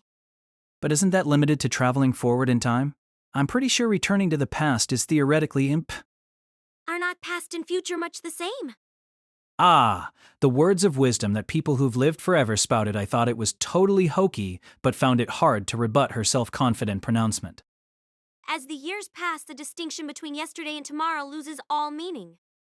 That's a relatively serious condition that afflicts people starting in their 30s. All right. This Tori will do. Whether or not it would, she didn't seem to have tricked it up in any way. It was still nothing but a decaying old Torii. Even in my mostly human state, the rickety gate looked as though I could knock it down with one kick. Is a way of speaking that might invite divine retribution, but it didn't feel like there even was a god there to hand it down. At least if I were a god, I'd scamper away from such a me-forsaken shrine at the earliest opportunity. Thou art yet distant somewhat from humanity, imagining thyself as a god. Listen, maybe it's inevitable to some degree, Shinobu, but stop reading my mind whenever you feel like it. What if a dirty thought pops into my head? Let not any dirty thoughts pop into thy head. That won't work. If you tell me not to, I'm just gonna have more of them. My imagination spreads its wings when your collarbone peeks through the open shoulder of your dress. That much at least remains within tolerable bounds. Was there any demand for little girls who were fine with smut? Even if there was, well, better not to supply. TT sounds indecent only because thou sayest little. Little blonde girl, little blonde girl. The ring of it is overly precious. In the past thou didst simply call me a blonde girl.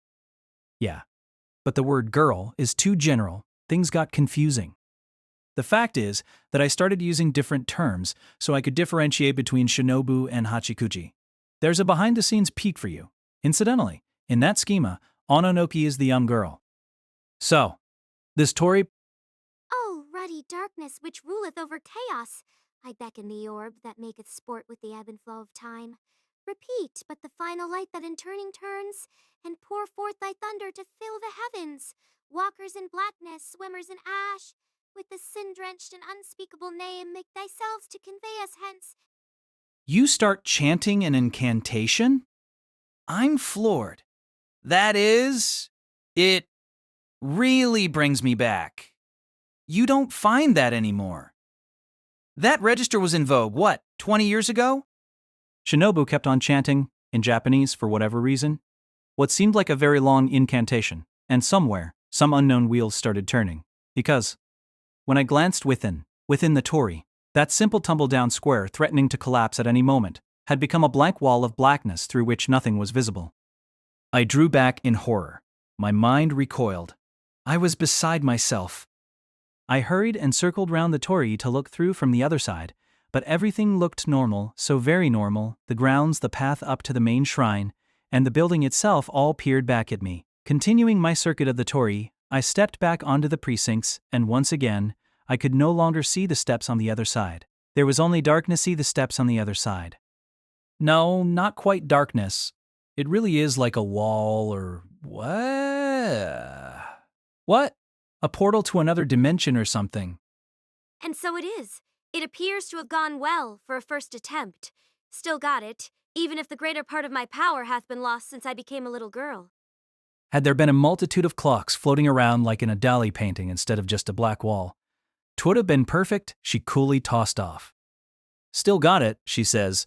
Not that she was wrong. Well, actually, if you're able to summon up other dimensions, can you even say you've lost your power? That was comfortably in the cosmic scale solar class range. I seem to remember Hanakawa saying that even with nuclear energy, it's impossible to bend the space-time continuum. And if that's the case, then just how powerful was Shinobu, casually conjuring up not a time machine, but something more like Doraemon's Anywhere Door, just by chanting a single retro-sounding incantation. Hold on just a second. In our understanding of this world of ours, however much we may worry and lament, at the end of the day we're guaranteed a modicum of security, aren't we? When did they revise the rules? 'Tis not my power, else there would be no need for such chanting. I told thee at the outset 'tis the power of this place. I simply converted into thermal energy what that disagreeable Aloha brat spoke of as the assembled aberrations. raw spiritual energy. Enough with the pseudoscience. Spiritual energy sounds just about as fishy as true friendship, in my humble opinion.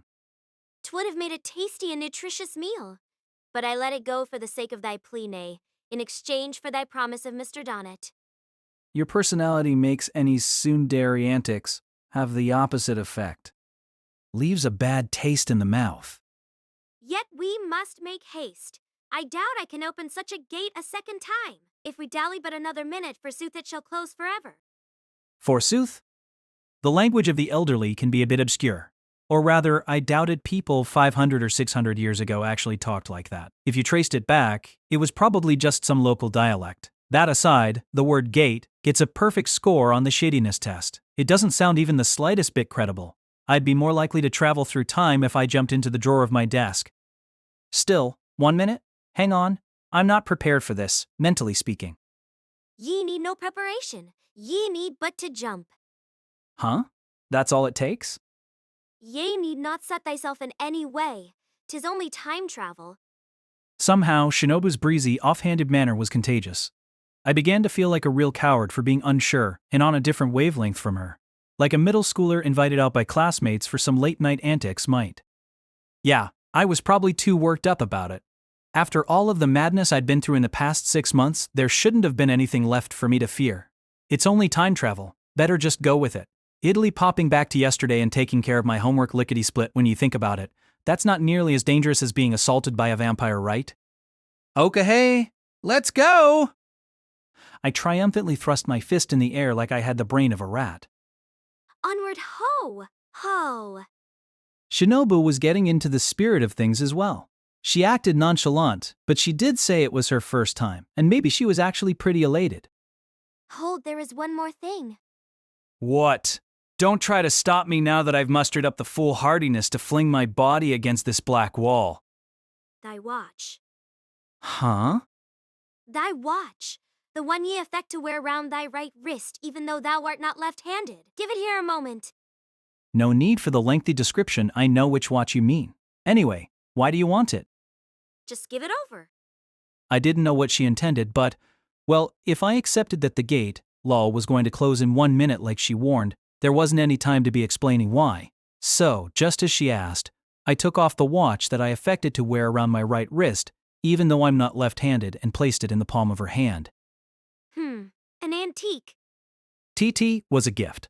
Didn't I tell you how I got it? Aye, thou didst. Which is the whole point, added Shinobu, and no sooner than she put it in the pocket of her dress, she thrust her hand at me again. I cocked my head in confusion, whereupon Shinobu prompted, "Why dost thou hesitate?" Extending her arm a little further, she took my hand in hers and entwined her fingers in mine as lovers do. Oh? No need to be so flustered. If ye get all worked up, it will be transmitted to me, and I too shall become embarrassed. We go to the toilet together, bathe together round the clock. But holding hands with someone of the opposite sex will always make a sober gentleman like me get all flustered. Silence. Come, and let us leap in straightway. My sense of time is poor, so I must needs rely upon thy skill at cornering. Oh, I see. So that was it. She couldn't do it on her own. I was wondering why she hadn't made use of time travel in any number of situations before now. If it was so easy for her, but if she needed a partner, then it all made sense. All right then, come with me, Shinobu, to an unknown world, although the one we were jumping into was more known than unknown, being the past and all. That was how I psyched myself up as I stepped into the black wall within the torii, without an inkling of what it meant. I have to confess, when I actually stepped into that black wall, when I actually enacted that delusional nonsense about time travel, I only half believed in the daydream that I was enacting. What am I saying? I didn't believe in it at all. Not even a tiny bit. I'm truly sorry if that ruins the mood, but it's not like my disbelief was groundless. Nothing worth spinning into a tale, but Shinobu had spouted reckless claims any number of times, and knowing them to be reckless, I'd gone along half in fun, in what you might call the spirit of play. Like, I created perpetual motion. Or, I violated the theory of relativity. Or, let's go through the looking glass. That kind of play, make-believe. So I can't deny that I downplayed this little adventure as another one of those. The unvarnished truth is that I underestimated Shinobu. They say you can get used to anything, but nothing is as dangerous as getting used to something. Shinobu Oshino. I should have kept it in mind, but I completely forgot. that she was an aberration, and the aberration's slayer, a vampire, the iron-blooded, hot-blooded, yet cold-blooded Kishat Aceroleron, hard underblade. Even if she'd lost her power, even if she'd assumed the form of a little girl, I should have remembered what she was. In other words, wanting to run away from the reality that summer break was already over and I had yet to touch my homework, I'd accepted Shinobu's proposal much as I might feel. In the face of impending exams, the urge to clean my room or take a trip, my mental state was already in the neighborhood of damn the torpedoes. You could just call it desperation. You could even say I'd given in to despair. So I didn't for a second trust in some overblown occult nonsense like time travel. While I was passing under that torii, rather than believing something as convenient as returning to yesterday, I was thinking once more about Shinobu would likely tell me again that I was stuck in perpetual puberty at Chikuji. Yesterday now, she'd made an exception and left the streets to come hang out in my room, but the streets were basically her home. She was always there, and she was always the same. Whether or not she always the same was happy, I have no idea. What did happiness mean for her? What was a good thing for her? I had absolutely no idea. I also had no idea what her hopes and dreams were. In fact, few people speak as little about their true feelings as she does. Few aberrations. She'd been telling nothing but lies from the start. She hadn't told me a thing about herself. She kept it all inside, shut, away inside her shell. Like a snail. But who am I to talk? I'd been the same way. Before Hanako helped me see the light over spring break, I'd been shut away in my shell. I can't even imagine what kind of person I would be, what my personality would be like now, if I hadn't met her. I don't even want to try and imagine. Of course, I wasn't contemplating anything so outrageous as becoming to Hachikuji what Hanakawa was to me. I'd never be so presumptuous. That would be the height of conceit. However, I couldn't keep myself from wondering if there wasn't something I could do for her. It had been 3 months since May. When I thought about the solace I found in that adorable young lady, I just wanted to reciprocate a little bit. Now that is an unwanted favor. Maybe I was being presumptuous, but… Oh, rouse thy! Rouse thyself. Ye must not faint at such a trifling shock. My body was being shaken, and I opened my eyes. I came to. So it was all a dream. Nope. Shinobu kicked me. She was a harsh little girl when it came to half-hearted jokes. She didn't spare the rod. What the hell? I unveil my novel. Unprecedented. It was all a dream idea, and of all things you kicked me in the head with your mules? Wish I was wearing heels. Thou canst not tout such a famous ending as thine own creation. Hang on. I was staring up at the sky. It seemed as though I had toppled over and was lying face up. The sky was pure blue. In other words, like it was daytime. Daytime? Did you say daytime? What time is it? 'Tis 12, noon. There seems to be a certain amount of deviation in time travel after all. Perhaps 'tis impossible to go back precisely 24 hours. When I surveyed my surroundings, well, at that moment, laid out upside down on my back, like I'd been stranded in the mountains, I was in no position to survey my surroundings. Odd. I was sure I'd been on the grounds of the Kitashirahebi shrine. Why did it feel like I was lying on stairs? Leaping through the torii with such vigor, 'twas inevitable that ye should tumble down the steps. Kakak, I thought maybe we had switched bodies. When did you even watch that movie? The scene was more famous than famous, so I knew it, but I hadn't actually experienced the film myself. Did Ashino tell her about it? No way they had a Blu-ray player in those ruins, but she was right. I dashed with considerable vigor to leap through the black wall, and I guess that amounted to hurling my body down some stairs. Suicidal! To attempt the triple jump on such steep steps?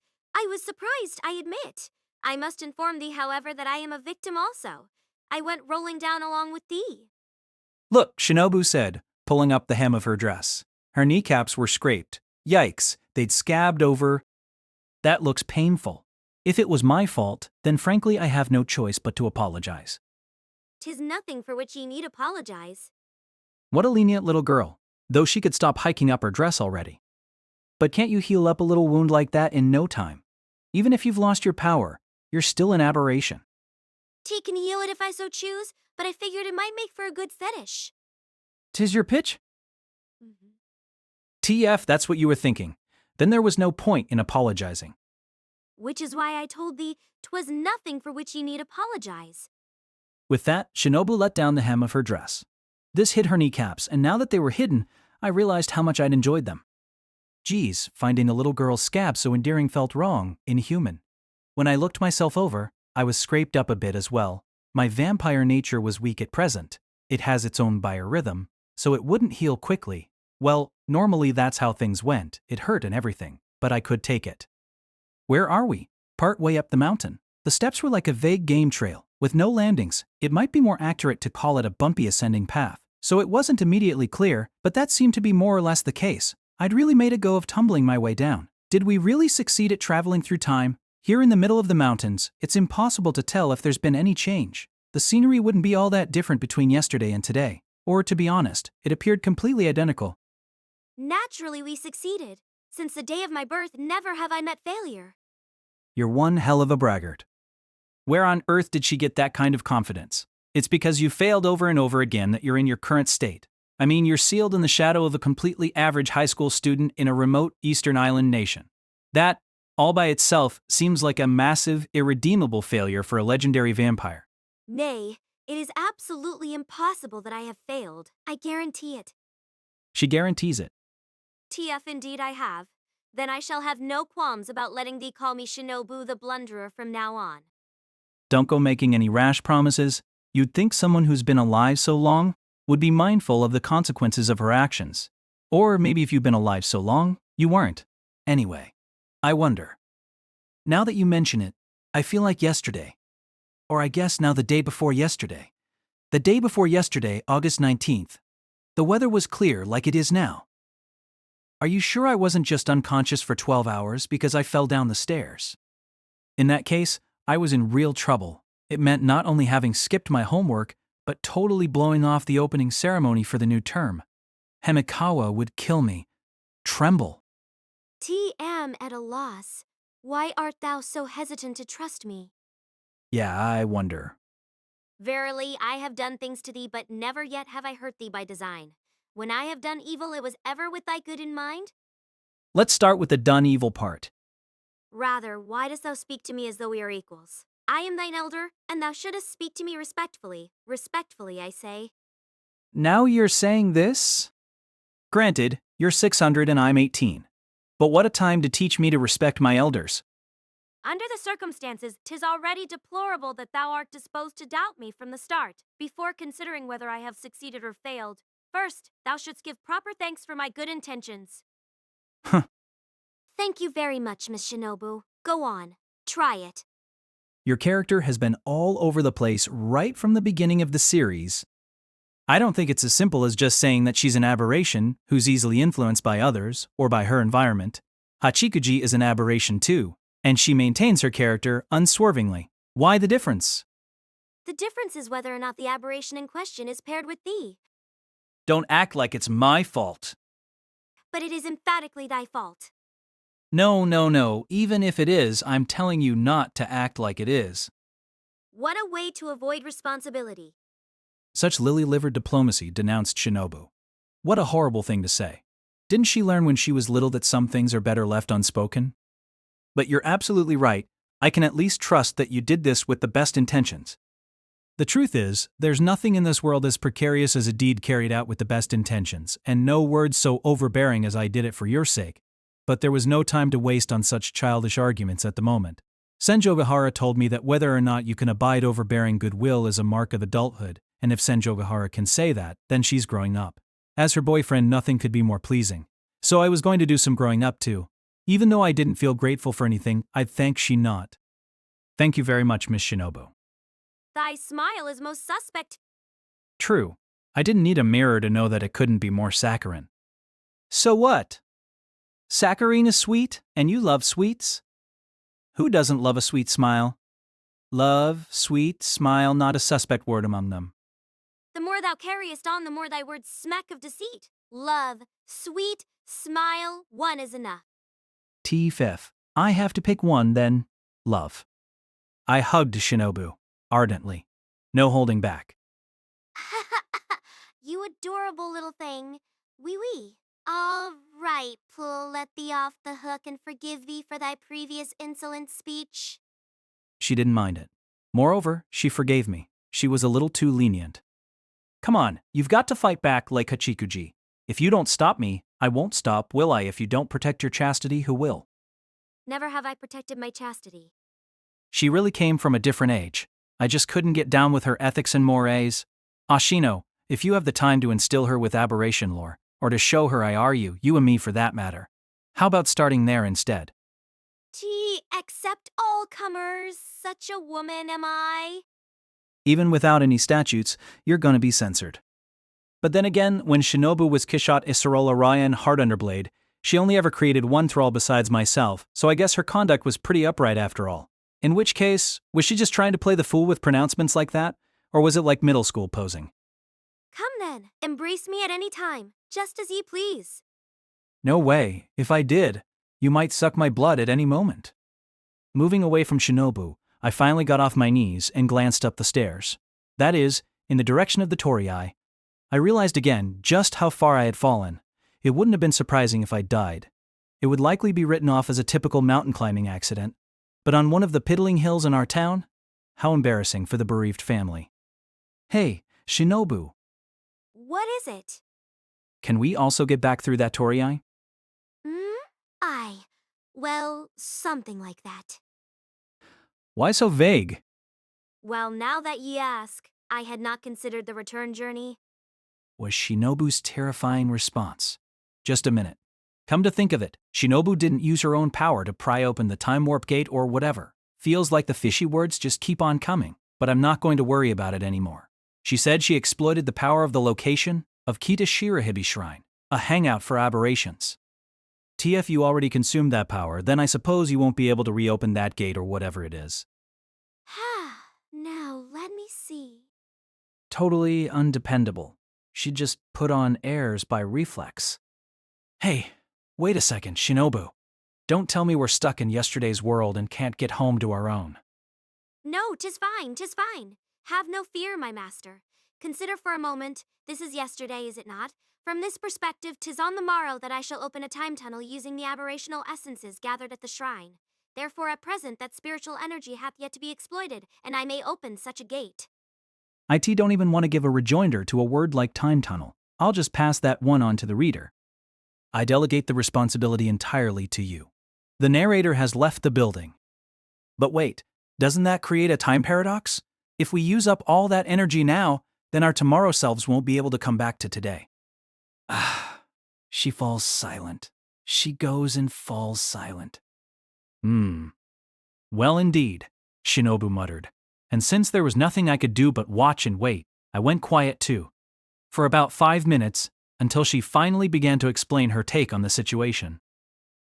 I recall now. 'Tis easier to return to the future than to return to the past, for it doth not require the extra energy necessary to go against the flow of time. In principle, 'tis as with salmon. Therefore, we need not consume so much energy for the return journey, and plenty shall remain for our use on the morrow. Well, that's a tenuous explanation, but if you say so. No point in arguing. It was good enough for the moment. But it already crossed my mind. The somewhat risky possibility of a time paradox. Time pair zero docs? Thou hast said it before, but I knew not of what ye spoke. No. Forget about paradox for a second. Why are you spelling time that way? What an airhead. Didn't she just use the term time tunnel? Ho ho. Yet I was certain thou wert speaking of the herb. No, you weren't. The other word is incomparably more common. Well, aren't we particular, ha? All right. Time out.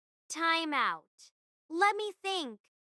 No more thinking. It was exhausting responding to all her little jokes, so I decided to just explain it to her. A time paradox is a contradiction that ensues from time travel. What's a contradiction? Come on, words more difficult than contradiction have definitely come up in our conversations. I simply let pass the non-standard vocabulary that ye sometimes employ. Okay. I even think you've used the word yourself, but if I start in on that, an actual paradox could ensue. So let me give you the standard explanation of the word. Long ago, in a distant land by bed. When is long ago? What distant land? What was she, a cheeky brat? I had to ignore her. Plus, I had no idea. A merchant had for sale both a spear so powerful it could pierce any shield, and a shield so powerful it could block any spear. A passing child called out, "My lord merchant, what should happen were such a powerful spear to meet such a powerful shield?" So the child spoke like a classic master detective? Hey, old man, what happens if you poke that shield with that spear? Ye need not do an impression of Conan Edogawa. How are you so well informed? I was shocked. I thought maybe she only watched old movies, but I had to admit she knew her stuff.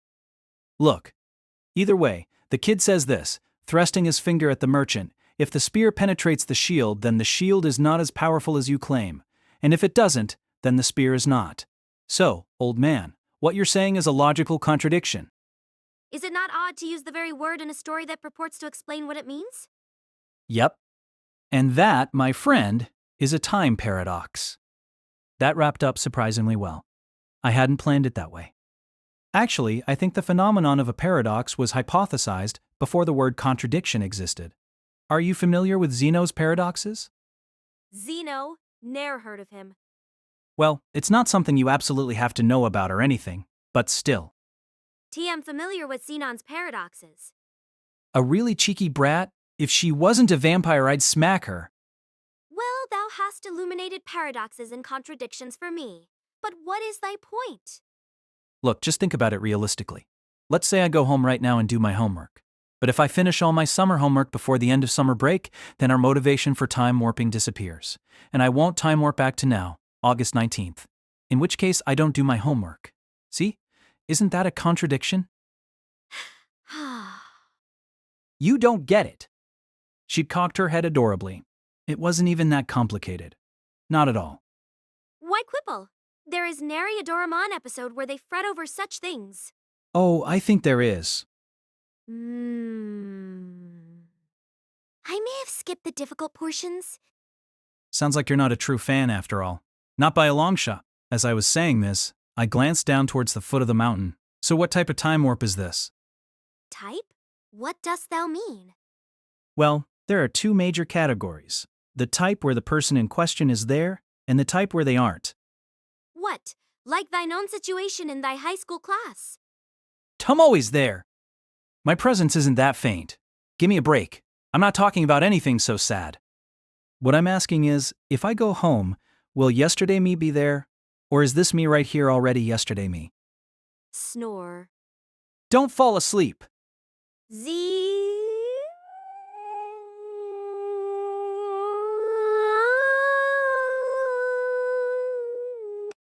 Don't fall deeper asleep.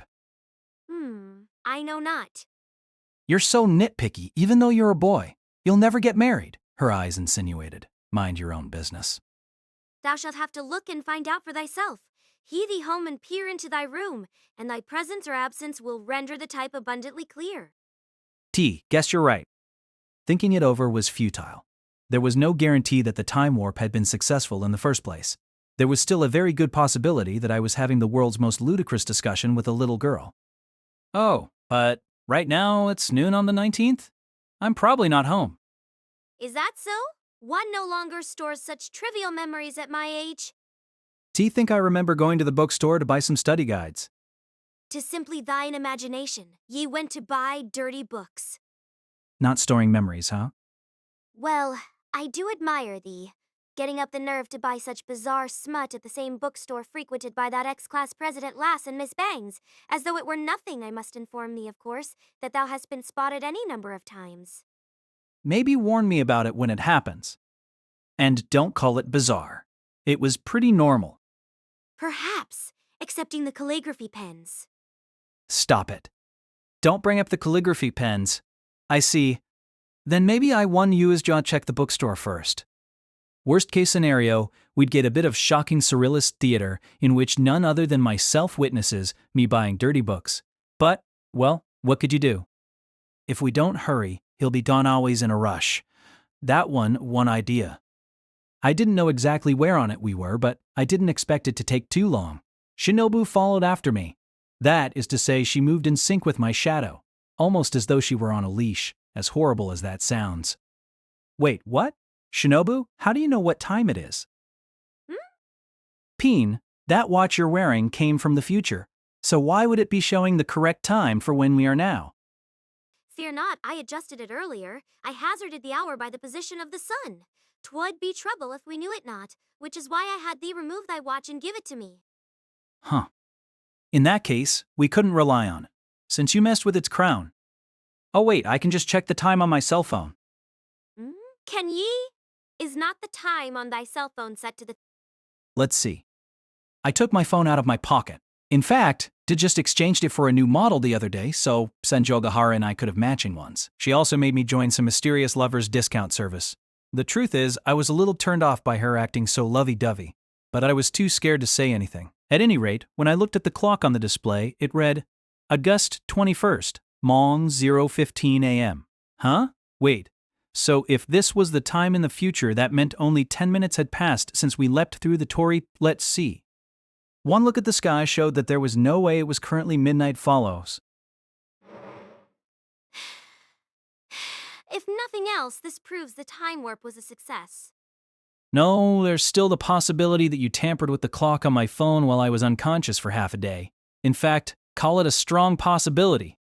Thou hast no trust in me at all. Why thinkest thou that I must needs pull a candid camera stunt like that? Anyway, 'tis not so easy to tamper with the clock feature on a cell phone.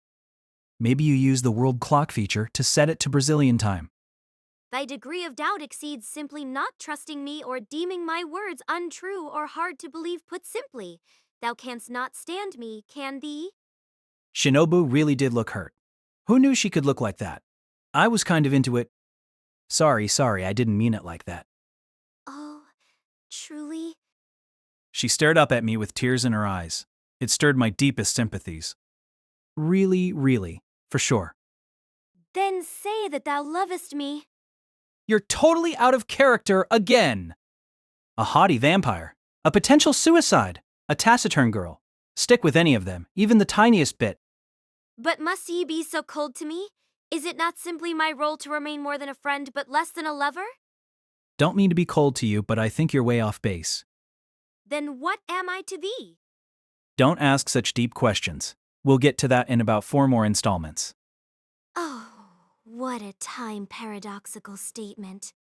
Don't go throwing around terms you just learned.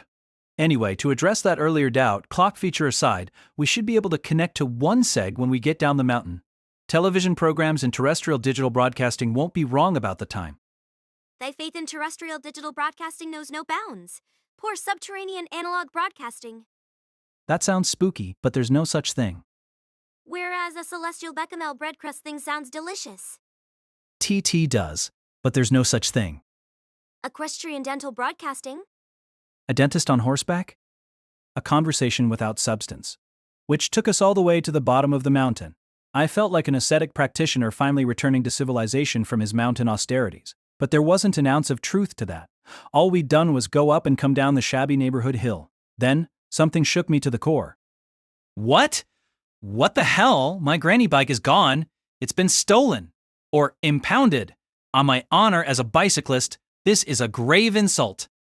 Calm thyself. Thou art overreacting. Right now 'tis yesterday, so that granny bike we rode over here, with thee on the seat and me stuck in the front basket, hath yet to arrive. Thou shalt not park that machine here until late tomorrow night. Oh. Really? Kakak, this proves that my time warp was a success. There, now how about a little apology? Come then, no need to be shy. I shall always forgive thy little follies. No way. It seemed much more likely that my bike had been stolen, or impounded. But if it had been impounded, or worse yet, stolen, it meant that I'd lost every single one of my bicycles. So by all means, I hoped that Shinobu's time warp had in fact been a success. And so I extended the antenna of my cell phone and connected to the internet. If a TV show, the weather report, the news said that today was August 19th, I'd have no choice but to believe Shinobu. Then I'd prostrate myself before her. With that manly, yet somewhat servile, determination, I worked my cell phone, and Who? No reception? Shinobu. Did you break my cell phone while you were messing around with it?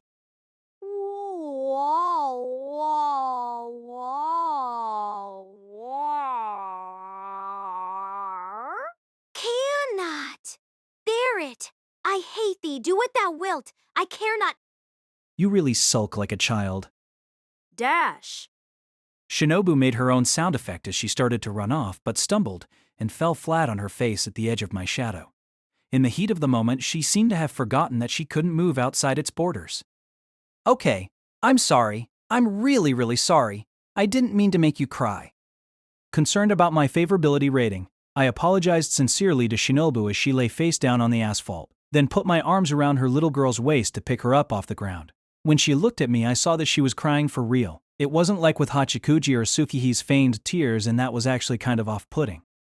Listen, it's true that the intimate isn't coming through. Maybe my phone broke when I fell down the stairs? Which really bummed me out, after I'd gotten matching phones with Senjogahara and everything. And when I thought about how the new Senjogahara, that is to say the reformed Hitagi Senjogahara, wouldn't get mad, or fly off the handle or lash me with her acid tongue but just be sad, like a regular person, it bummed me out even more. It pained me to be the kind of male character who made girls cry all the time. TT still accepts inputs, though? What? When I checked the screen again, it said, out of range. Still out of range, even though we'd come down off the mountain? Weird. I figured I'd have full bars down here. Do people even say full bars anymore? I'm sure some still do, but it really did seem to be out of range, which meant that most of the functions were dead. What's going on? Did the base station get blown up or something? Thou hast a robust imagination. Well, seems like there's nothing for it. Let's head to the bookstore. Even without the bike, it's not so far. Then come on, shoulder ride. Just how far are you going to take this little girl thing? It made it difficult to fathom our relationship. Kajinui laughed her ass off at me when I was giving one of my little sisters a ride on my shoulders. Wait a sec. Was I giving a ride or being given one that time? It wasn't exactly something I wanted to remember, so my memory was hazy. But having just been cried at, or rather whined at, it was hard to refuse, so I relented, not that I even put up a fight, and let Shinobu get up onto my shoulders. So light. Was she completely hollow or what? How much do you weigh? T can freely control my weight. See? So heavy. Incredible. Like the crab of weight. No, freely controlling your weight reminded me of some other yokai. Stone something. If you bore the burden all the way home, it would transform into treasure. Perhaps 'tis merely my imagination. But when I increased my weight, thy gait seemed to become somehow steadier. TT's just your imagination. I'm not so greedy that the thought of treasure improves my physical conditioning. As we walked and talked, a gaggle of middle school girls appeared directly ahead of us. I tensed up, worrying that they might report me. But upon reflection, I was just walking along with a kid on my shoulders, so we were probably fine. If it were that time with my little sister, though, they'd definitely report us. Then again, we must have seemed suspicious after all, because those girls were really giving me the eye. Oh my god, so cute. Like a little doll. Her hair's so fluffy. Shinobu was a hit. These middle school girls weren't at all bashful, in the face of a legendary vampire. From the dress-like uniforms, I guessed that they were students from my alma mater, in other words, Sengoku's classmates? Wait, this is perfect. It struck me. Before going to the bookstore and determining if this was a Type A time warp, the person in question is there, or a Type B time warp, the person in question isn't there, I could begin by verifying with these girls what I'd been unable to on my cell phone, whether the time travel had been successful in the first place. Hey girls, could you tell me if today is Monday, August 21st? To which they answered, What, you're way off. Though I couldn't see her, I could sense that, up above me, Shinobu was jubilant, as if she wanted to say, now hurry up and apologize to me, you brat. But, hold on, I was more preoccupied with another aspect of the girl's response. Off is one thing, but way off, way? Then what's today's date? I asked them, fearing the answer. What's the deal, mister? You sound like a person from the future or something. It's May 13th. Just like that. Shinobu's haughty mood up above my head shifted slightly, but only slightly, as if to say, my, not at all the date I intended. Well, 'tis no big deal. Sure, no big deal. Having accomplished a historic feat by traveling into the past, whether this was a day or 3 months ago seemed to her like no big deal, no big difference. Honestly, I'd anticipated this from the moment the girls appeared ahead of us, if it was summer break. Then a gaggle of girls in their uniforms on their way home was an odd sight, any way you sliced it. So I'd surmised that we might have gone back to a time before summer break. My intuition is actually pretty good. But that good intuition was telling me something else as well. An alarm was going off. And, my cell phone's lack of internet access and out-of-range message uppermost in my thoughts? I asked another question. What year is it? The middle school girl informed me. That from now, or rather from the future, we'd gone back 11 years. Monogatari series by Nisio Isin, cast by Artale Studio. If you are interested in creating your own audiobooks, please check out our website artale.ai. Now, enjoy the story. Aloha Brad is gone, so 'tis fine. You think like an insect, you know. Are you more mosquito than vampire? You're so poorly wired you lack the capacity for thought altogether. Even slime molds think things over more than you do. I helplessly and pointlessly gazed at our surroundings, at the world of the past, at this world about which I now knew the terrifying truth, that Oshino had absolutely forbidden our coming here. Are you for real? When that guy said don't do something, he tended to be right. You've got that innocent smile on your face like you don't think for a second that you did anything wrong. But let me ask you, just to be sure, do you understand what you've done? T do not. Right! You do not! Thank you very much! But I do. I do, okay? And I don't blame you. I do not blame you. She couldn't help it, being an idiot. After almost half a year together since spring break, it finally sank in. Very sorry it took me so long to comprehend something so painfully self-evident. You're a complete idiot, since long before you became a little girl, not because I influenced you or anything. Did Ashino say anything else? About why you absolutely mustn't try? T am not certain. Like as not he did, but if he did, I no longer recall it. Hence I surmised is that history might be irrevocably altered if something dire doth happen. Rest easy. 'Twas because of people like thee that they concocted the tale of Chicken Little, ye fool. Thou hast said it thyself. Dost thou truly think that something dire could come of our paltry individual actions? T guess not, but for my reference when you say dire, what does that actually mean? Give me an example. Something irrevocable. Dropping a nuclear bomb on this nation's center of governance, for instance. Though perhaps from a global perspective, 'tis perfectly revocable. Not likely. One whole state gone. Countries disappear from this planet often enough. Whenever you drift into satire, the conversation turns heavy real. I have seen so many disappear with mine own eyes. But, if something on the level of the destruction of a star were to occur, then history might be greatly altered. If we extinguish the sun, for instance. Okay.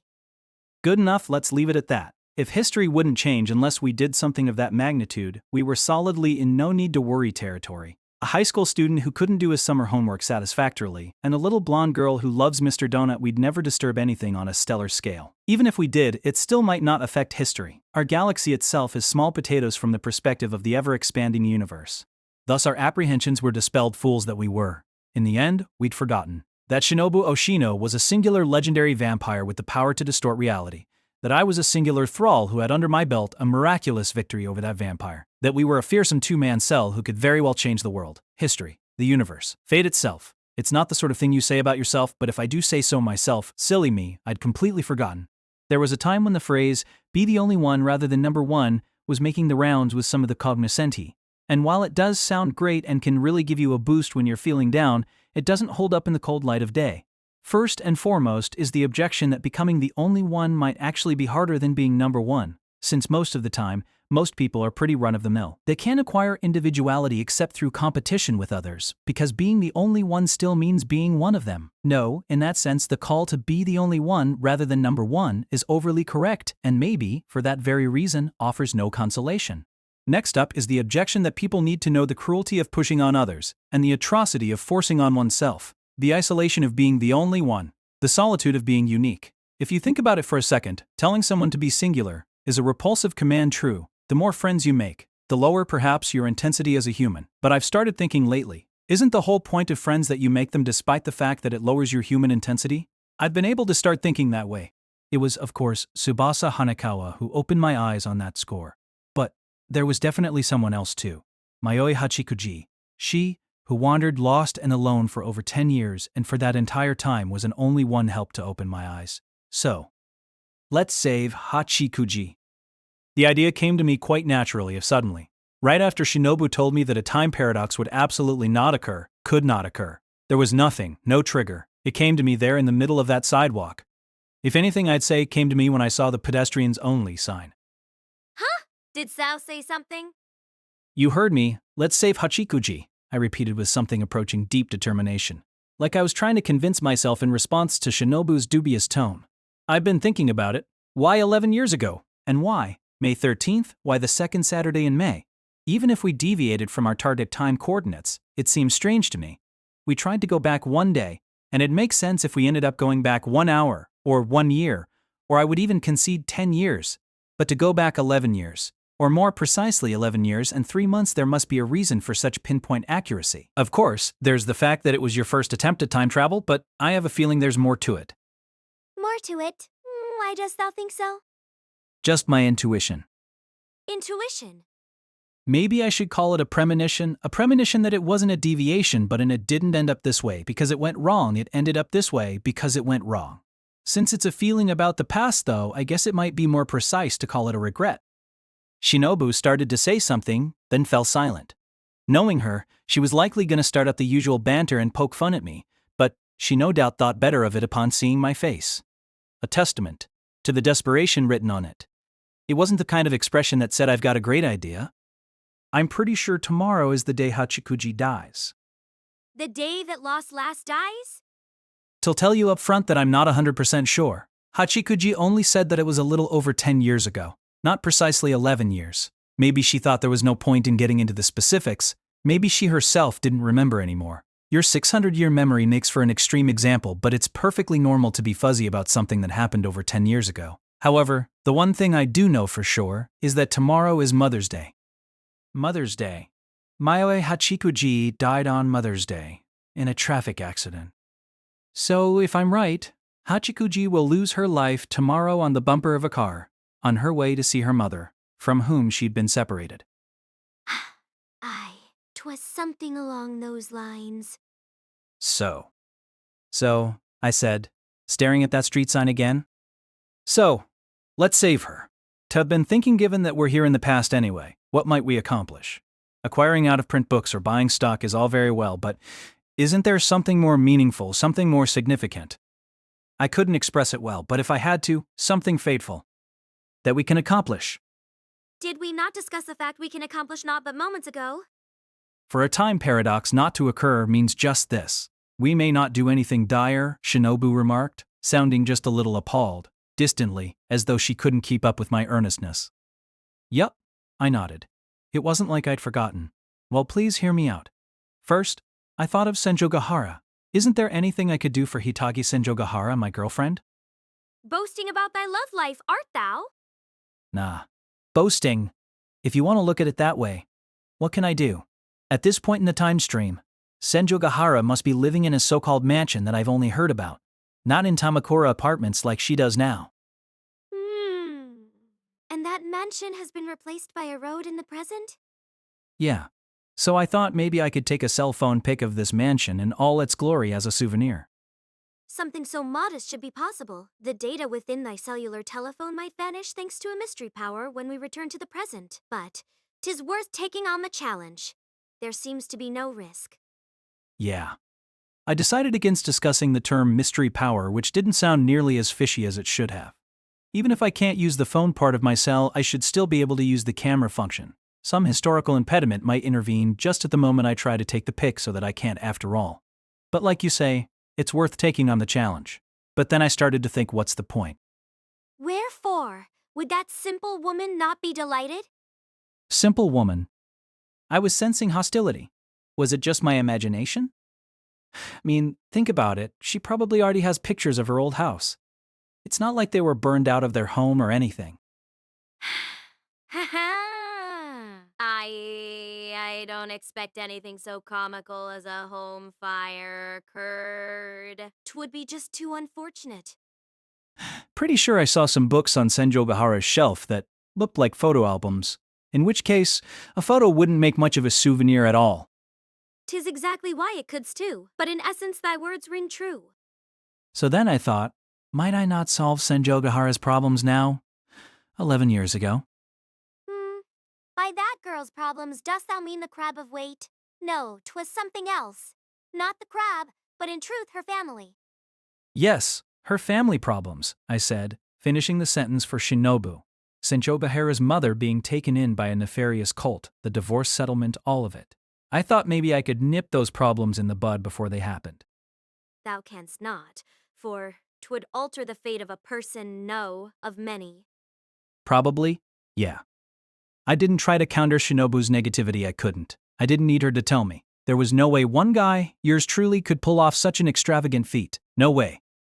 The challenge might be worth taking on, I noted, but there's the possibility that it'll just make things worse. I know all too well the dangers of sticking your nose into other families' business.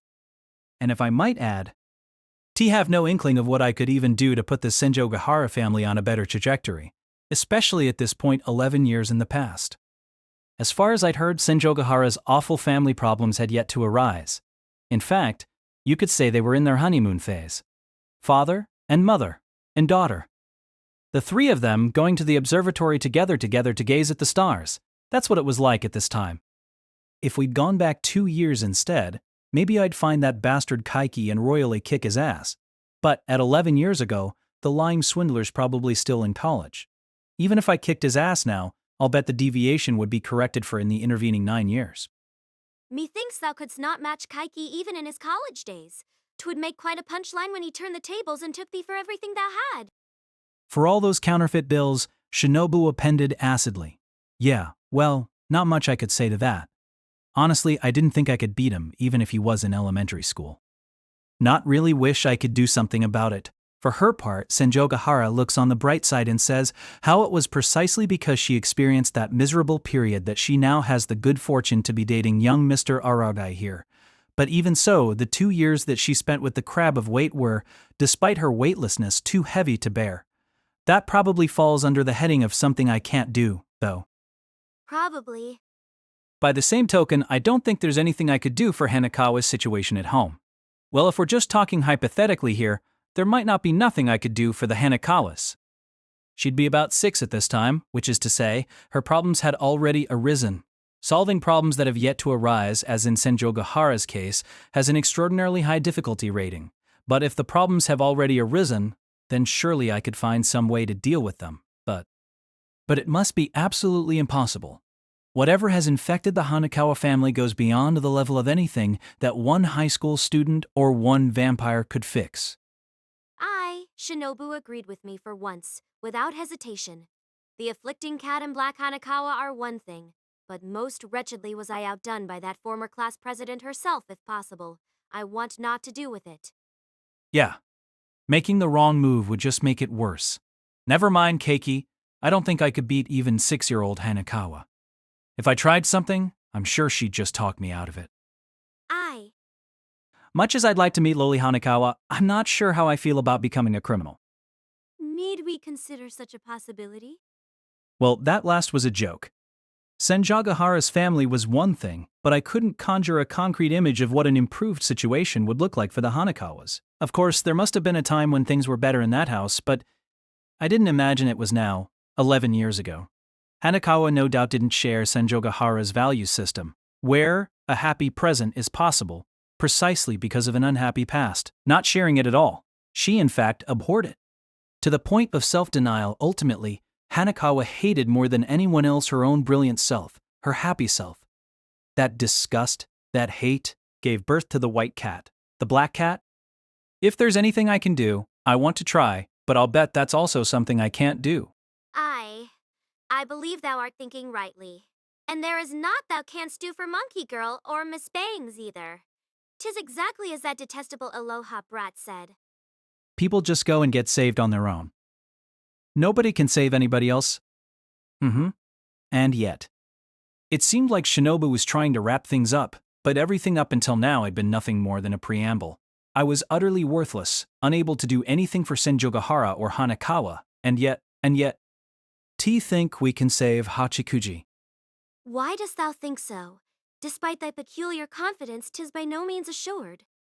Well, it was an accident that she got hit by a car, right? It's not like someone's family life, where things keep piling up, and by the time you notice it's too late. If a momentary chance event can be avoided, can't the whole thing be averted? Well, I am sorry to throw cold water on thy hopes, considering thy feelings and thy relationship with the lass. but much as I do not wish to say it, I must tell thee that 'tis futile. 'Tis not so different from the cases of Miss Sundara or the former class president as ye imagine. Or perhaps 'twould not be a traffic accident at all. It matters not.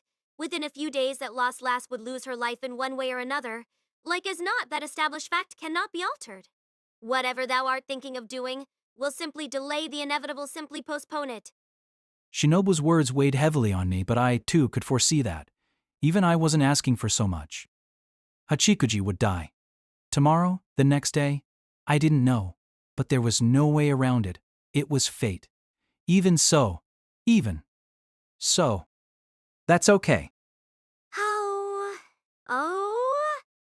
What I'm saying is, even so, as long as she doesn't die tomorrow, as long as it's not on Mother's Day, Hachikuji won't become an aberration. That young lady, Mayoi Hachikuji, it was on Mother's Day that she became lost because she died without seeing her mother. So if nothing happened tomorrow, if she didn't meet with an accident or anything and got to see her mother, then that kid would be satisfied whatever else happened. She might die but would never be lost. After dying, she wouldn't linger in death. Hearing this, Shinobu said nothing. I assumed she'd laugh in my face or give me the works for being inane, but at least that didn't happen. I hadn't missed the mark. Not badly enough to speak of anyway. Interesting. That was Shinobu's comment after some time had passed. Interesting. Frankly, I think 'tis worth a try. You do? You do? Aye. Success is not assured, of course. In fact, I expect that we will fail. We must work from the presumption that 'tis fundamentally hopeless. But there is value in assaying that which is presumed to be hopeless. Mayhap. While the final note wasn't particularly inspiring, Shinobu assented to my plan in so many words, was kind enough to assent to it. After all, aberrations like myself exist outside the framework of fate by virtue of which such barbarisms as time travel are possible. Therefore, if she can but avoid the crucial moment, her transformation into an aberration, and only that might yet be averted. If she can. Yes. Mayoi Hachikuji wouldn't have to wander, lost for over 10 years, all alone, with no one to rely on, rejecting any and all who approached her, her solitude more profound than that of anyone else in this town. I wouldn't be able to rescue her, but I could save her. From a risk management perspective, Shinobu continued, if fate dictates her turning, we'll all be for naught in the end. If Mother's Day be the day it must happen, then rather than a day or two's deviation, perchance 'twill be delayed until next year, and quid will delayed until next year. And she'll be waylaid by a lost cow? Sure, the probability of that is likely very high. But if fate were really that obstinate, I very much doubt the time warp would have brought you and me back so precisely to the day before Mother's Day 11 years ago, I declared with fierce resolution. The reason you and IJ are here, the reason we came here, it's not to do my summer homework, or to get my hands on out-of-print books, or to buy stock, it's to save Hachikuji. Yes, that was our fate, I said, fiercely, forcefully, taking no lessons from history about the tragic ends that await those who invoke fate as a justification. Treading the paths of memory, drawing out pieces of information. One by one, I was fairly certain Hachikuji's mother's surname was Tsunade, recalled hearing that. I was also fairly certain that Mrs. Tsunade's Tsunade's place wasn't that far from Hanakawa's and Senjogahara's near that park, whose name I still didn't know how to read, Namishiro or Rohaku or whatever. Where I first met Hachikuji, that was where she was headed, and it was in its vicinity that she suffered her accident. Did she say the car hit her while she was in a crosswalk? While the light was green, that much, at least, stayed with me. No need to dig around in my memory for it, just a briefing to bring everyone up to speed. But while her destination, that is, her goal, the last stop, was clear, I didn't know the location of the place she'd called home while she was still alive. It could be in the next town over, in fact. A child carrying that gigantic backpack could walk the distance, so it couldn't be too far, I conjectured. But that being said, she might have ridden a train or bus part of the way, for all I knew. From how she talked about it, I had the image of her walking the entire way, but I couldn't say for certain. And anyway, she might have been engaging in some 5th grade bravado. Or maybe I was just remembering it wrong. It all sounded so easy, all we had to do was prevent a traffic accident, and I'd actually assumed it'd be easy to prevent one that we knew was occurring the next day. But faced with the reality of the situation, it started to seem unexpected. What to do? Dumb have an excellent idea. Oh, you mean it? If you've got a good idea, Miss Shinobu, you've got to tell me. Smash every traffic light at every crosswalk in town. Accidents would go through the roof. You want to be a terrorist? Well, since thou art a terrorist. Did you just say that like it's actually clever? Thus the process of trial and error reached an impasse, more of a dead end than a lost child. A blind alley. We still had a whole night, so there was no need to fret. For now, I decided to try and pin down the location of Mrs. Zunad's house. I figured that I could at least get some thinking done even as we walked or wandered. Hark. What? One thing Shinobu, who'd gotten tired of walking and was clinging to me so I could carry her, normally not princess style in my arms, proposed along the way. One thing we might do to prevent the accident might be to carry our warning directly to the lass's mother who dwells in the house of Sanad. We mean to confirm the location of the Sanadi residence in any event, so why not use the intercom to inform her? Your daughter who was taken to live with her father after your divorce is going to be in a traffic accident tomorrow. She's secretly coming to visit you for Mother's Day. Please telephone her and urge her to be careful. Oh yes, and since we're here, do you think you could tell us where the Hachikuji residence is? Like that? Dost thou find fault with such a plan? Well, let's think about it for a second, shall we? If we jump to conclusions, our judgment might be faulty. Okay, Are there or aren't there any problems with that plan? Yes. Problems and nothing but. If she reported us, the jig was up. It was more realistic than smashing all the traffic lights, but that's probably not advisable for me to meet Mrs. Sunad. For what reason? For every possible reason, but I guess until her parents' divorce, Hachikuji did live around here. Even if we can't ask Mrs. Sunada directly, we might be able to find out something from the neighbors.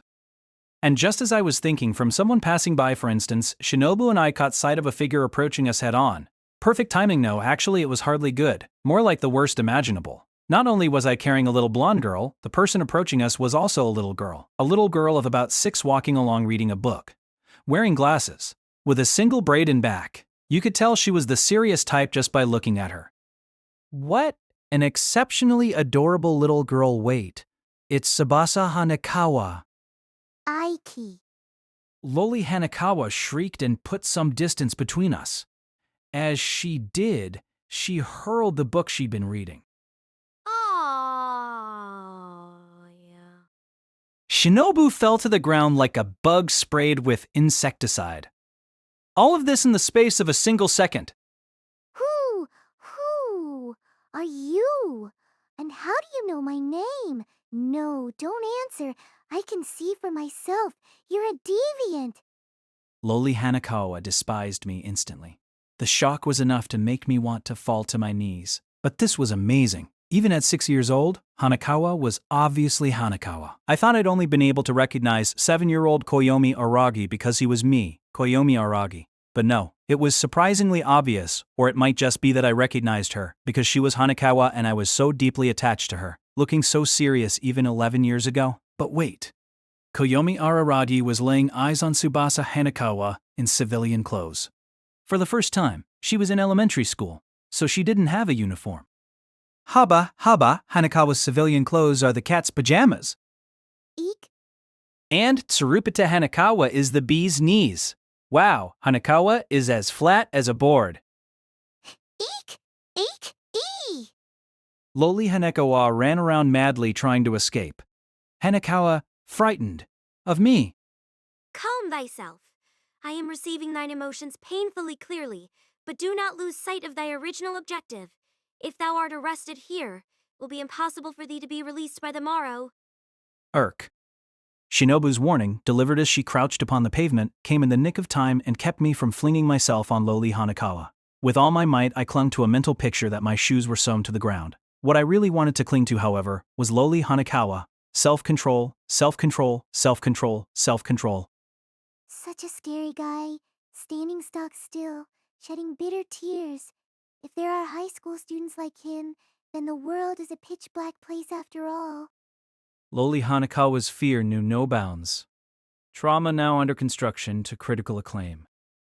Young lady, I addressed Loli Hanekawa, doing everything I could to sound like a sincere gentleman and no doubt failing. Give me an E for effort, though. Well, I know your name because of your nom tag. Oh, and I'd like to ask for some simple directions. A skeptical stare. No helping that Loli Hanekawa wasn't wearing a name tag. What a pointless lie. Damn. Little girl though she was, it hurt to get the looking at a stranger eye from Hanekawa. The looking at a loser part of it, on the other hand, felt kinda good.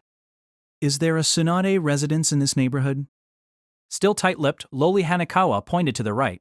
Well now, she did know. Even as a little girl, Hanakawa never did things by halves. Thank you. You know everything, don't you? T don't know everything. I just know what I... With that, lowly Hanakawa took off, her feet pattering, like she was running away from me. Okay, she really was.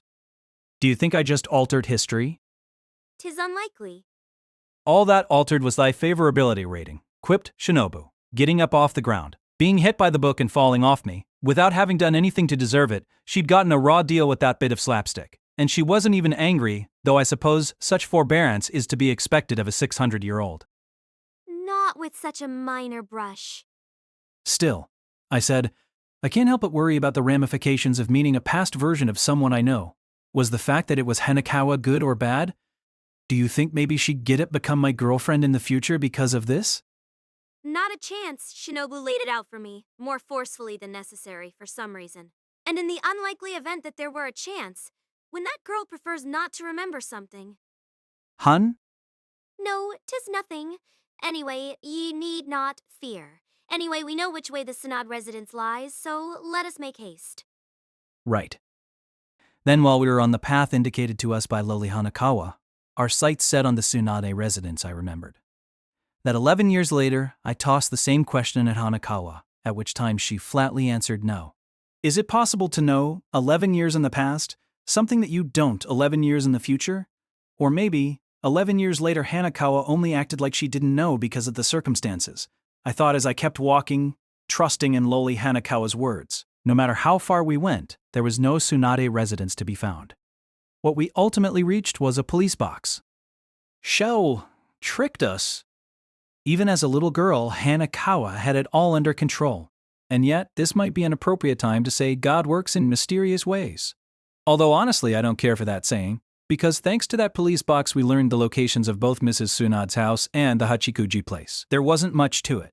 I asked the officer on duty, "Excuse me, I was wondering if you could give me directions." No tricks, just a request for assistance. Rather than a desperate high-stakes gamble, it felt more like there was nothing to lose. Like my approach was more a gag than anything, but the policewoman quickly responded, "Mrs. Tsunade's place? Let me see." I thought, for real? But realized that this was a time when people were terribly free with personal information, at least in comparison with now, the present.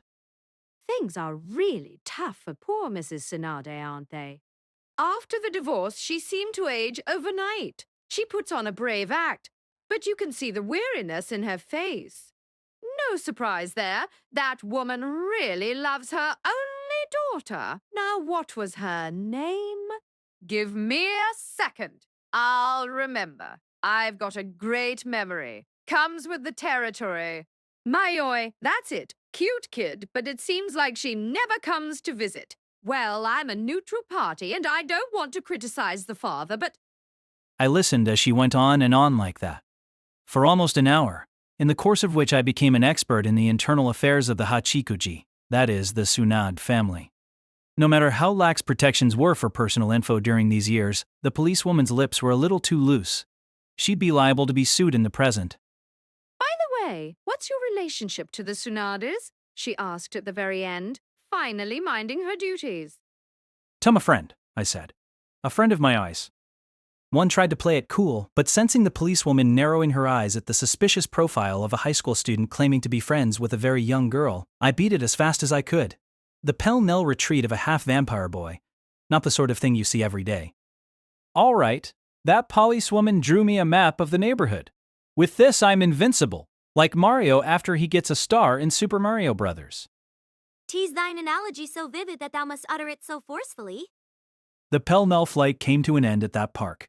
The park with the name I couldn't read. We sat down on a bench and opened up the really excellent hand-drawn map, and while we were perusing it, Shinobu asked, Which came first, Super Nintendo or Super Mario? No, hang on, I got confused for a second, but it's obviously Super Mario. In fact, it might even be that Super Nintendo was Super Nintendo because of Super Mario. At any rate, Shinobu said, one cannot but admire the sensibilities of those who refer to the Super Nintendo as the SNES. I ever wish that mine own former name might be abbreviated in some similarly ingenious fashion. You mean that one? I'd sworn never to call her by that name again, so I ended up just using a vague demonstrative. He, a vampire who hath forgotten her true name. Don't try to make it sound cool. She just had a bad memory. We were checking the map as we exchanged this idle banter. Mrs. Tsunade's house and Hachikuji's house. They're not as far apart as I thought. It might be kind of tough on the legs of an elementary school kid, but you wouldn't even need a bicycle to cover this distance. At least I was liberated from worrying what to do if she'd taken public transportation. Forced to consider every contingency, I might not know what to do if she'd ridden in a taxi like a celebrity. But if she had, saving her was beyond me. You've got to be kidding me. Is what I would think? Okay, so all we have to do is find the shortest distance between the Hachikuji and Tsunade residences and keep an eye on the crosswalk between them. Well, I wonder, my lord. Just as I was feeling like I had settled the matter for the moment, to put it simply, like we were over the hump, Shinobu offered me this bitter pill. Incidentally, she wasn't sitting next to me on the bench but in my lap, her shoulder blade pressed against my chest. What? Would she be surprised if I licked the nape of her neck? I thought aimlessly. There's some problem with my idea. I was also thinking we need to find somewhere to sleep and get ready for tomorrow, like maybe that abandoned cram school. Listen, Shinobu suddenly raised her head so she was looking up at me and said, however short the shortest Tsunade residence Hachikuji residence route might be, there is bound to be more than one pedestrian crossing betwixt them. Up close, I realized afresh how enchanting the little girl's lips were, and I wondered seriously whether imagining immoral things about them amounted to a crime. Then, oh, I got her point. Right. And if we include pedestrian crossroads, the number increases even further. There be no such designation. But a pedestrian scramble is basically a pedestrian crossroads, and if anyone stops to chat in the crosswalk, that's pedestrian crosstalk. Pedestrian crosstalk sounds doubly dull. How about pedestrian crossfire? Not dull at all. 'Tis reminiscent of the Matrix. So you've watched that too? And what is more, footbridges are properly termed pedestrian bridges, and so form another type of crossing, beyond which there are also underground crosswalks. Considered together, the candidates for our vigilance reach voluminous proportions. Well, it's extraordinarily difficult to have a traffic accident on a footbridge or in an underground walkway, and if there'd been an accident of that magnitude in my town, even I would remember it. After all, at this time, I was a wonderkind, a wonder child. But Shinobu, why are you so well informed about street traffic? 'Twas instilled in me by that Aloha brat. Natch. In that case, the question was why Ashino bothered to be well informed about street traffic. But then I should never be surprised that Ashino knew something. He didn't know everything, he just knew unnecessary stuff. By the by, Shinobu enlightened me. According to a 2004 study, the number of pedestrian crossings in Japan is 1,725,015. If we limit it to crossings with traffic signals, the number is 987,326. It may overtop 1,000,000 by the present day. Wow! No way! Truth, I picked the numbers out of a hat. Why lie at this juncture? Just let me be impressed. Now the rest of her credibility was gone too, not that it made sense to describe aberrations, or vampires, as credible. Credibility and temper-patic sound vaguely alike, Shinobu said, resting the back of her blonde head against me.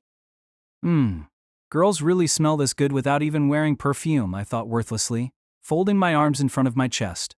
Given the little blonde leaning against me, it'd be more accurate to say that I folded my arms in front of Shinobu's chest. A neutral party would no doubt assume that I was hugging a little girl. Still, we have to select one of the pedestrian crossings in advance. I only have one body after all. If ye insist, I shall sunder thy body into pieces. Why would I insist on that? Wonder if thou wouldst regenerate like a planarian. Should I smash thee to smithereens, we might end up with 100 of thee. Feel like Hachikuji once said something similar. Hang on, when I really think about it. It wasn't because I closed the map, nothing in particular prompted it, but I realized there was another possibility we needed to consider. When I think about it, she didn't necessarily take the shortest route from one place to the other. Taking later developments into account, she got totally lost, didn't she?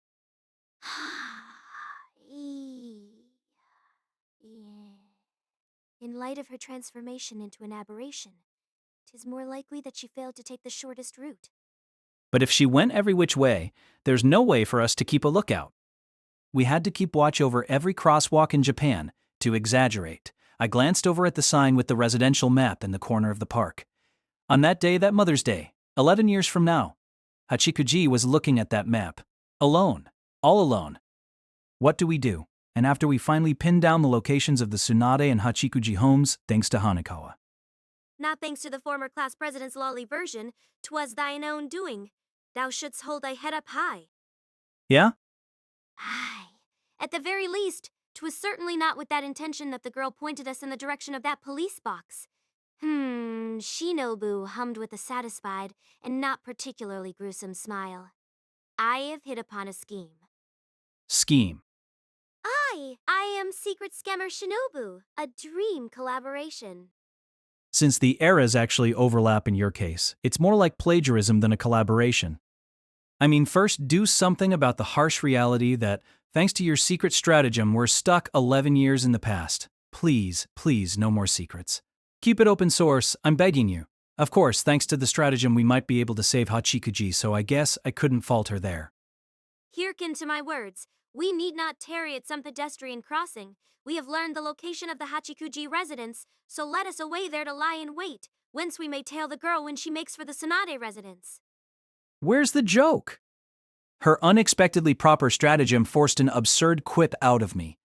Because I had my arms folded, the accompanying gesture took the unconventional form of grinding my chin into the crown of Shinobu's head. Do we need but tail her and, at every pedestrian crossing, gird our loins for action. Thus may we prevent her from falling victim. It seemed as though Shinobu liked what was happening to her head, and she made no move to stop me, going all limp as she continued her explanation. 'Tis a matter of course that tailing a girl of such tender years will appear most suspect to outside eyes, but here, 11 years in the past, such eccentricities are still somewhat tolerated. Eccentricities indeed. Well, eccentric as it may be, it was an excellent plan. If thou wishest to ensure that lost lass's safety with more certainty, we might also set upon her with all our might as she exits the home, and in some way or other instill in her a fear so great that she shuts herself inside, there to remain for the entire day. What do you mean? Some way or other? Set upon her? Trapping an elementary school girl in her home was a level of eccentricity that got you arrested, even 11 years ago. Probably by that policewoman from earlier. But if it comes down to it, that plan isn't off the table, Shinobu. Not off the table? Well, if it comes down to it, if it does, I'm prepared to be branded a criminal. But that's going too far, or rather, it's fundamentally pointless. We're not just trying to prevent a traffic accident, I want to get Hachikuji to the Tsunade place alive, so she can see her mother. She wanted to see her mother. That was Hachikuji's wish. The reason she wandered lost for over 10 years. One don't know how long that policewoman has been stationed there, I continued. But at least as far as she could tell me, Mrs. Tsunade's only daughter doesn't seem to have been in an accident in the past couple of years. So this Mother's Day 11 years ago must be the day Hachikuji dies. So after all, that is why I've come to this time. If Hachikuji can just see her mother tomorrow, then, with no regrets, even if the traffic accident happens later on, she'd meet her fate with no regrets, and without becoming lost. On the other hand, preventing the accident in a way where she doesn't get to see her mother probably would mean Hachikuji still getting lost upon dying. Death itself couldn't be averted. If that fate was unshakable, if it was history, then there was nothing to do but accept it, however. Aye, if we can do this, her transformation into an aberration may at the very least be avoided. So there is nothing for it but to enact Operation Stalker. Change the operation's name right now. Operation Sneakers, then. Sneakers? Why the hell? Because the etymology of sneaker is one with that of sneaking. I have heard it said that they were dubbed sneakers because one might walk in them without making a sound. T didn't realize the word was so dodgy. I looked down at my feet. I was definitely wearing sneakers. No good, I couldn't look directly at them anymore now that they seemed like shoes from a criminal specialty store. They didn't suit me at all. All right, I suggested, let's get to sleep early tonight, and tomorrow we'll wait in front of the Hachikuji place starting in the morning. I wonder if there are any telephone poles or anything that we can hide behind. Aye, there will likely be a telephone pole or some such, though there be no base station. But hearken, said Shinobu. Her tone of voice didn't really change, but even without the contradictory conjunction, I'd have guessed that she was about to say something negative. She just had that air about her. Dost thou understand, my lord? Understand what? If you're talking about the repose I derive from embracing you, then yes, I understand it perfectly well. And for that, I'm grateful. For that ye need not be grateful. Not every single time. Chastise Shinobu. Rather, what it will mean if thou savest that lost lass. Huh? What it will mean? Haven't we already beaten that discussion to death? Enough already. You said a time paradox won't occur. Tea speak not of time paradoxes and the like. If Mayoe Hachikuji doesn't become an aberration, if she doesn't become a lost cow, if she doesn't lose her way, 11 years from now thou shalt not meet the lass, true? Thou shalt not meet her on that Mother's Day, and thy enjoyable chats, all the idle banter, it shall all be gone. Dost thou properly understand that? of course, that much I understood. That night, we hoped to camp out in the ruined cram school like Oshino, but the plan went wildly off track. I mean, it should have been obvious. Here, 11 years in the past, the ruined cram school wasn't a ruined cram school.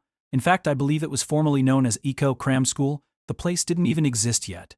When we arrived at where it should have been, all that was there was a grove of trees. A grove? Yikes. If we sleep among these trees, we'll get eaten alive by bugs. If we're not careful, we might even get attacked by wild dogs or something. If the building be not here, let us abandon the plan of staying here altogether. Why are you only stubborn about this sort of thing? Quipped Shinobu. A sensible quip. But it feels kind of odd, I said. I take that abandoned building's presence for granted. And this is going to sound strange, but I've also grown fond of it. It'd be one thing for it to revert to being new, but not even having been built yet.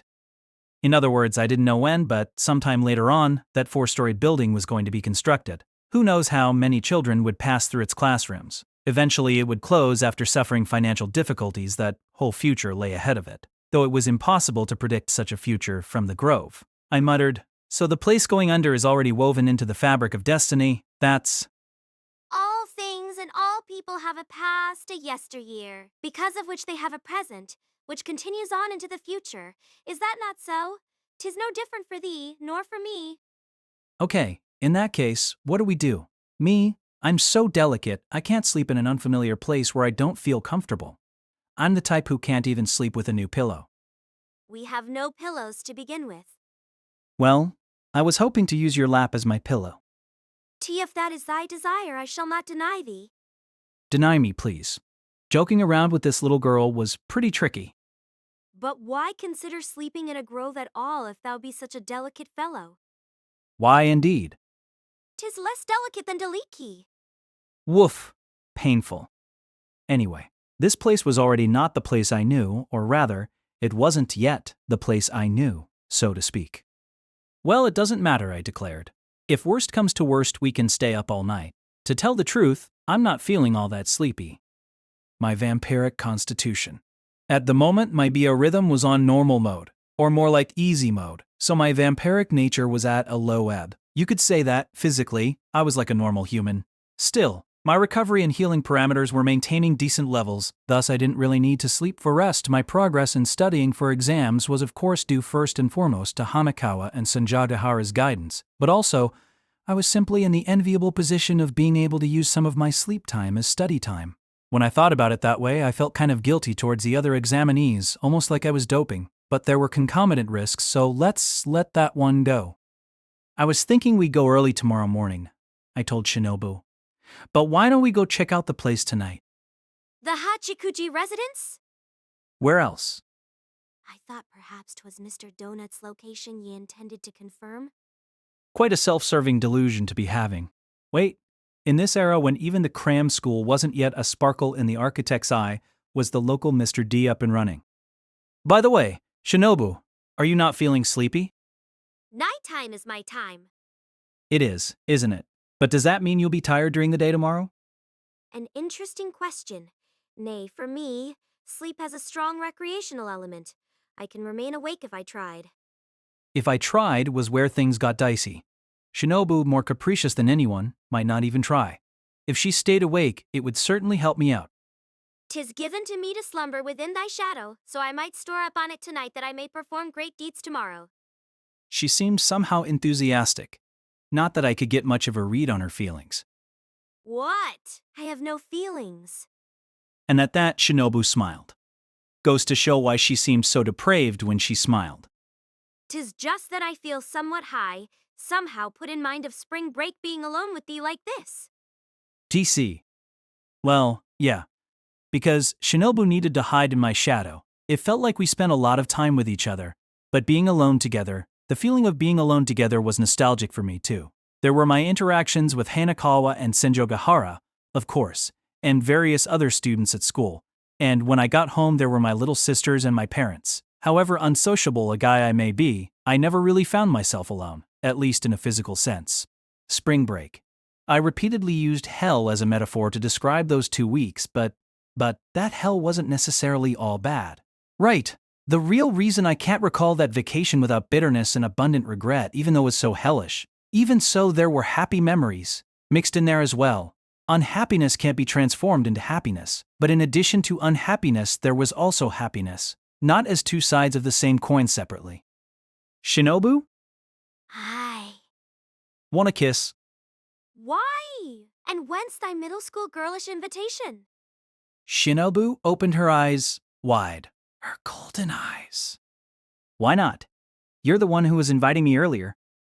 It was a joke. If we did so and it came to light, Miss Sundari or someone would slaughter me. Canst thou have forgotten that at present I am in essence a little girl? Yeah, but you can beat Black Hanakawa. Deg 'twas because my opponent was an aberration. Hun. It was hard to wrap my mind around that power balance. Weaker than a human, but stronger than an aberration? Like rock, paper, scissors? Well, I guess it was the same among humans. Huh. So we won't kiss. We shan't. Were we to, 'twould be 100 years hence, Shinobu footnoted. Going to take a lot of patience. That was one hell of a come on. T really don't get your criteria? It's no good if there are feelings involved? In that case, you should know that just now I meant it in an Americanized way, not an erotic way. Shush. Nothing ever erotic about a kiss, Shinobu responded with surprising innocence. Probably a feint. Anyway, let's get going. Best find someplace near Hachikuji's home to bed down. Indeed. Worst case scenario, we'll negotiate with the Hachikujis and ask if we could stay over. Even I know how foolish that notion is. So we set out for the Hachikuji residence. With the map drawn for us by the policewoman to rely on, we didn't get lost. Unlike on that Mother's Day 11 years later, we didn't get lost. Mother's Day that day when I first met Hachikuji. If my attempt succeeded, that day would never arrive. How that would be corrected for. How the ends would be made to meet, I had no idea, but my encounter with Hachikuji and friendship would all never have happened. That was fine, that was good. Because aberrations were what never existed to begin with. And what was weird was that they ever existed. Hey, Shinobu, can I just make sure of something? Something we were talking about earlier. If I succeed in saving Hachikuji, will I completely forget about her afterwards? No not. No, not? How irresponsible of you. T have no responsibility in this, Shinobu stated. She had some nerve, the little girl. Cease thy constant questioning of me. This time slip is my first as well. Time slip. A queer new expression. Or rather, it was way out of date. All things considered, 'twould be unnatural to retain memories of a girl you never even met. Yeah, you told me a time paradox absolutely wouldn't occur. But what about it? If I forget about Hachikuji, then I won't decide to save her, which means I can't save her. A theoretical loop kept spiraling in my head, but that was how it seemed to me, and if so, wouldn't everything I was about to do be a wasted effort? If a time paradox cannot occur no matter what, then no matter what efforts thou makest, wasted or proper, perhaps thou cannot save the lost lass. Shinobu said, clinging onto the back of my neck, like a koala, though I didn't mention it before. She seemed to be taking a liking to the position. T remained silent so as not to dampen thine ardor. But if the wheels of fate are already in motion, then so shall it be, because the lost lass of this time is a human, not an aberration. No matter how valiant thine attempt to save her, even if thou essayest to escort her to her mother's door, some sort of obstacle shall arise to thwart thy aim, or so it seems to me. Got it. What? Nothing. I just came to a decision, that's all I mean, if that's how it has to be, I said. We'll just have to trigger a time paradox. If nothing or no, one exists that doesn't change. Then it was fate's turn to change. The Hachikuji residence was a ready-built single-family home, with no particular characteristics distinguishing it as the target of our search, but Hachikuji isn't exactly a common surname, so it seemed unlikely to be the home of a different family with the same name. It was already the middle of the night by the time we arrived there. For all my big talk, I ended up getting lost on the way, and the residential neighborhood had already fallen under a blanket of silence. There were virtually no lights to be seen in the windows. Only the street lights were burning brightly. T was hoping for a sighting of Hachikuji herself tonight, but I think we're too late for that. From the darkened lamps, I would hazard that indeed both the lost lass and her father have taken to bed. That is, 'tis safe to assume they are but two. Yeah. I don't think she has any brothers or sisters, and I never heard any talk of her father remarrying. Maybe I just didn't hear about it, but if he had, I think I'd know. It wouldn't jibe. There was also, of course, the possibility that her grandparents lived with them, but if they did, it wouldn't be such a big deal. I'm pretty sure it's just the two of them. And even if, worst case scenario, her father remarried and his new spouse has a child of her own, and even if that child is a girl and about the same age as Hachikuji, there's no way I'd mistake anyone else for her. Even had they the semblance of twins. That's... 'Tis likely I am overthinking it. However, in the worst-case scenario, or the even worst-case scenario, we lose nothing by being vigilant against any and all possibilities. For we know not what obstacles may arise to hinder us, Shinobu warned. She herself probably didn't believe we'd have to thread the needle like that, but she couldn't help dispensing her advice, she who, like the threading of a needle, miraculously even, ended up in her current state. Okay, I said. Let's spend the night considering the possibilities. Then, let's turn our minds to tackling every contingency. What time is it, Shinobu? Let me see. Shinobu looked at the watch on her right wrist. It was a men's watch and didn't suit her slim wrist at all. It looked more like a bracelet. 'Tis 11 p.m. The hour when the 7-Elevens of this age close their doors, is it not? We haven't gone that far back. By the by, my lord, most people believe that, as I have just intimated, 7-Eleven originally opened its doors at 7 in the morning and closed them at 11 at night, hence the name. But didst thou know 'twas in truth a later addition? Huh? In truth, the name derived from a soccer team formed by the store's founders, and so the 7 was spelt differently for the 5 years following upon its inception. Wow, really? I had no idea. No shit, from their soccer team? Then, what was the other spelling? Well, 'tis a fib. Why tell such a lie? T wondered if I might fool thee. Don't fool me just as an experiment. Anyway, apparently it was 11 o'clock. Why the hell did it take a whole page just to find out the time? It's thanks to this kind of stuff that Hanakawa is threatening my position as narrator. Let's just try to get through this without incident. Without incident. Sounds as though it ought to mean on purpose, commented Shinobu. Incidentally, may carry the meaning of by chance after all.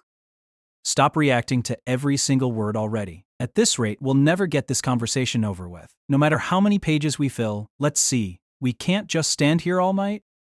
There was a telephone pole. A most suitable telephone pole. Such an ideal telephone pole that I wondered whether it might be a god. The joke is that the counter for gods is 1 pole, 2 poles, and so on. I figured I'd try out some new material, but on top of being hard to pick up on, it's kind of a dud, and maybe even ill-advised. But there was no way we were going to make camp here all night. Given the surroundings, one night didn't seem like it'd be a problem. But this quiet, pitch-dark residential neighborhood didn't seem well-suited to a stakeout. I could feel it in my bones. If only it had a more motley feel to it. Yeah, a more motley feel, the kind that might draw out yokai. Right, I said. Let's try to find somewhere to sleep like we planned.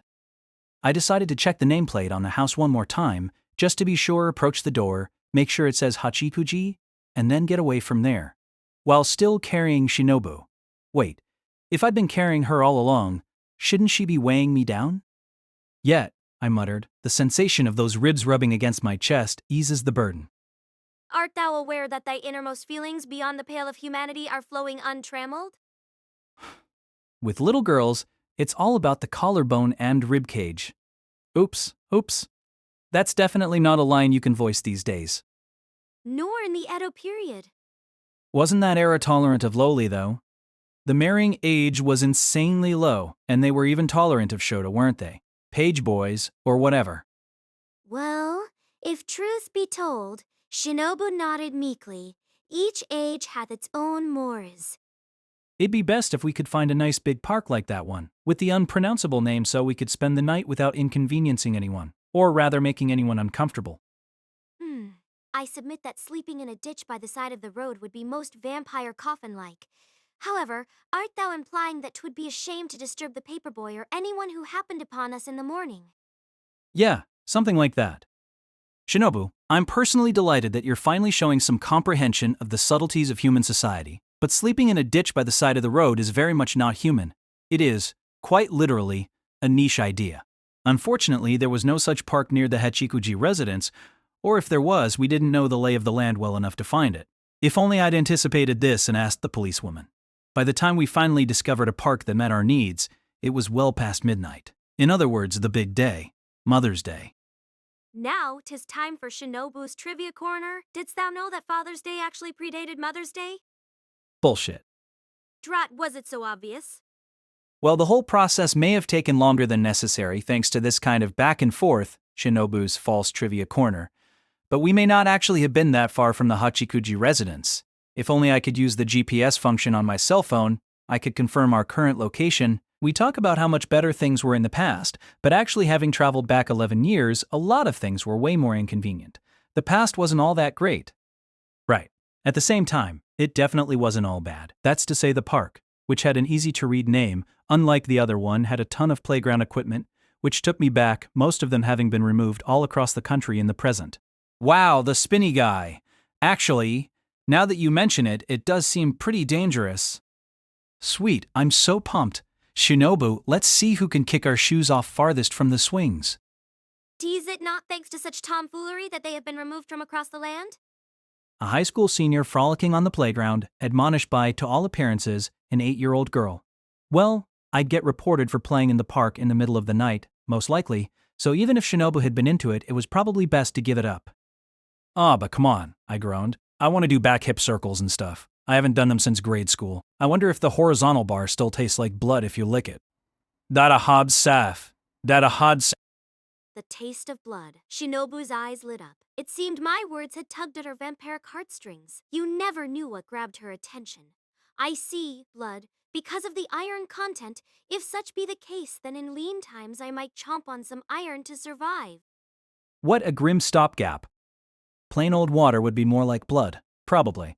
Anyway, we weren't foolish enough to lose ourselves in play, of course, but the fact that it had all that playground equipment did turn out to be our saving grace. We were able to spend the night lying in one of those structures modeled on a drain pipe, which at least provided us with a roof and walls. 'Tis most narrow, though, like sardines in a tin. I cannot discern if I am to be thy futon, or t'other way round. Neither, actually. If it's too narrow, then why don't you just go back into my shadow? Be not so heartless. Allow me to feel thy ribcage in return. Dunno. Well, from Shinobu's 6-0-year-old perspective, at 18 I must still be well within Shota territory. My collarbone and ribcage were in peril. Someone's after me, etc. I set the alarm on my cell phone for the morning. Since the clock was adjusted to the present, I had to factor that into my calculations, and went to sleep. I felt bad turning Shinobu's nocturnal vampire lifestyle upside down, but I also wanted her companionship during the coming day. How can I sleep? With that sudden shout, I opened my eyes. It was 30 minutes before my alarm was supposed to go off. Shinobu's body rose in tandem with mine, that is, in surprise. What, my lord? What hath transpired? Nothing. Sorry. My back hurt so much that I'd quipped out loud upon waking up. It had been unimaginably sentimental of me to be so glad that the playground equipment had yet to be removed. My joints hadn't ached this much even when I'd slept all in a heap with Sengoku and Kambaro in the ruins of the abandoned cram school. Over spring break I was a genuine vampire and didn't pay it any mind. But, man, Oshino was really something. Then again, lead a vagabond lifestyle for long enough, and you probably got used to a bed this might be citizen. Still, choosing a drain pipe as a bed had been a huge blunder. Sure, there was the fact that it was hard, but more than that, more than anything, the goddamn surface was curved. I guess I was enamored of drain pipes in the first place, because they appear so much in Doraemon, in which case this was all Doraemon's fault in a roundabout sort of way. Damn it, Doraemon. Are you okay, Nobu-chan? I asked. Though Nobu-chan be likely a variation on Nobuemon, 'tis like a regular Japanese kid's name, and its ring is rather like unto Nobi-chan. So, are you okay, or not? I am fine, replied Shinobu. Even having lost most of her vampire nature, she was still one at heart, and I suppose she could cope with this harsh of an environment, and then some. 'Tis not so. I manage not a wink of sleep. Huh? Why? Couldn't trade night for day. 'Tis not that. Thou wert clutching me as though thy sleep was troubled, so I in turn could not slumber. Had I really used her like a body pillow? Or like a futon? Thou wert playing my ribs like a gyro in thy sleep and calling out Hanakawa, Hanakawa, lowly Hanakawa, lowly Hanakawa. Liar! One thought perhaps that coming to this past might have made thee forlorn, so nothing for it but to indulge thee. You liar. If it's true, I could never face you, or Hanakawa, or Senjobahara again. I'd be the absolute worst character. I needed to die tomorrow. But for today at least, I've got to live. I exhorted myself. Because on this Mother's Day, I must save Hachikuji. Thou art trying to pass this off as a gag with thy cool-seeming utterance. But 'tis no laughing matter, thy handprint remains clearly visible upon my ribs. Here, see for thyself. What a shame it's a novel, so I can't. Simply add an illustration. What? Of a little girl lifting up her dress to show what's underneath. In the style of the iPad version of Alice in Wonderland. Interactive, you mean? The reader may lift up my dress with but a touch. Yikes. Well, switching gears, shall we head to the Hachikuji residence? We can skip breakfast. If you're willing to put up with that, I'll treat you to Mr. Donut when we get back to the present. No, ye may not switch gears, just as ye please. Dost thou think that the mere mention of Mr. D allows thee to gloss over anything and everything? Thou art already committed to treating me in recompense for the time warp I have wrought for thee. Irk. If ye wish to make this handprint disappear, ye must needs treat me to Cafe Andinand. Why do you know about Mr. Donut's luxury franchise? Who told her? There's nothing like that in my town, nor was there ever, nor will there ever be. That handprint will vanish in a heartbeat. It won't prove anything, I sneered. Then I shall just have to prove it by taking a selfie with thy phone. Forget about proving anything. If a pic like that ends up on my phone, Hanakawa will cut all ties with me and Senjogahara will break up with me. And thou shalt be apprehended by that policewoman. To wonder if she's still on the force in the present. If so, then we might meet again on the other side. The ties that bind are inscrutable after all. Anyway, you've got to be the only vampire who goes around using words like selfie. And that vampire's ribs. Apologize, I sincerely apologize, so please stop bringing it up. I had absolutely no recollection of the incident, but considering how difficult it was to sleep in that drain pipe, it seemed plausible that I would react to my nightmares that way. And so, mistrustful of myself, I ended up begging wholeheartedly for forgiveness. Well, I have no intention to avenge myself on thee, given thy promise to treat me to hordes of donuts and that every day. Shinobu certainly looked pleased with herself, which gave me the sense that I'd been cleverly set up. She could even have made the handprint herself. Fine, I assented. I'll content myself with the lingering possibility that I enjoyed your ribs to the fullest. My, but aren't ye a positive lad? We crawled out of the pipe. The weather was clear, same as yesterday. And by yesterday, I mean the yesterday of 11 years ago. I had kind of hoped it would rain, since that would ease the difficulty of tailing Hachikuji. Rain hides sounds and figures alike, and umbrellas make you neglect your rear. But things didn't go my way. Well, Hachikuji hadn't said anything about it raining that day anyway. Shinobu and I did some light stretches in the park to loosen up our tense muscles. I don't know if she actually needed to stretch, but she did it along with me anyway. And we headed for the Hachikuji place. It was 8 a.m. local time. Seemed like a good time. Now, not that I'd thought about it even as I slept, but in executing our mission to hide ourselves behind a telephone pole and monitor the Hachikuji residence, the real question was just how highly suspicious we would seem. However lenient the age, the longer our stakeout continued, the greater the likelihood that a good neighbor would say something to us. Given that it was Sunday, our Mark would probably leave the house sometime in the morning. But since this was Hachikuji we were dealing with, we couldn't be sure of anything. She might leave at 5 in the afternoon. For all we knew, she'd said that her backpack contained everything she needed for an overnight stay. And if so, it was perfectly plausible that her planned itinerary involved going there late and coming back early. The girl was prone to let her imagination run wild and might be inexplicably worried about overstaying her welcome or something.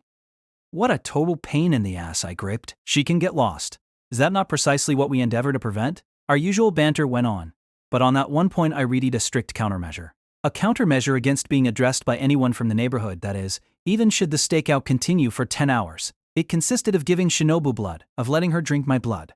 Why would I do this? Which was in a sense a time-honored custom of ours, even though we weren't preparing for battle. Because by letting her drink my blood, I could raise the level of her vampiric powers and allow her to modify her outward appearance. Whether she actually transformed or not depended on her intentions and was completely up to her. But for that very reason, I hoped she'd change out of her little girl form. If she was currently an 8-year-old elementary school student, then into a 13-year-old middle schooler at least. Actually, becoming a full adult would best suit our goals, but if she got too close to her original form, both of us would become susceptible to the sun's rays. Our bodies would be reduced to ash, or at least badly burned. I had to retain a trace of humanity, the part that thrives under the sun. And what meaning is there in my becoming a middle schooler? Asked Shinobu. I'll let thee know right now that in the view of the world, fraternizing with a girl in junior high is enough, more than enough to constitute a Lolita complex. That's not the point. Sure, a high school third year dating a middle school first year would probably be treated like a pariah, and in that sense, Shinobu was absolutely right, but nah, I ain't even talking about that, okay?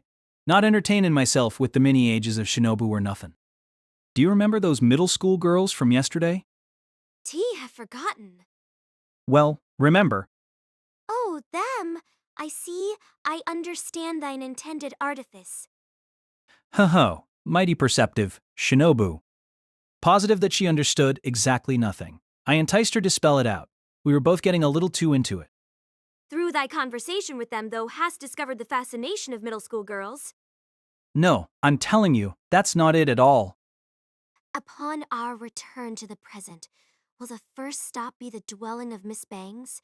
Nay, such is unnecessary, for in thine own home there are already 2 middle school little sister character kits. Don't count my sisters in kits. I mean, Sengoku was one thing, but the object of your fascination being the little sister character was something else. Sengoku is one thing, is she? Well, she's in her second year of middle school.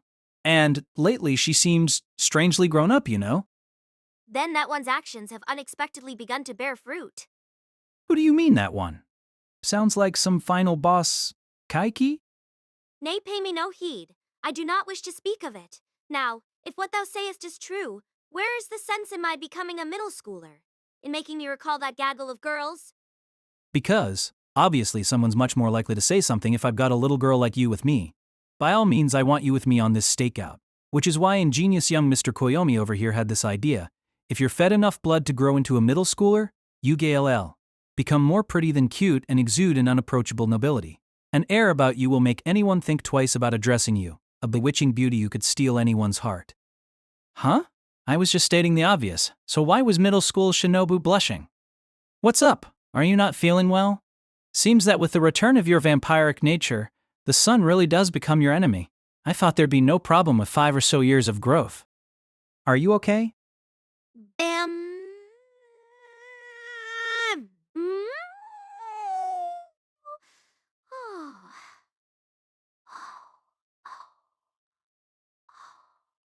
Wow.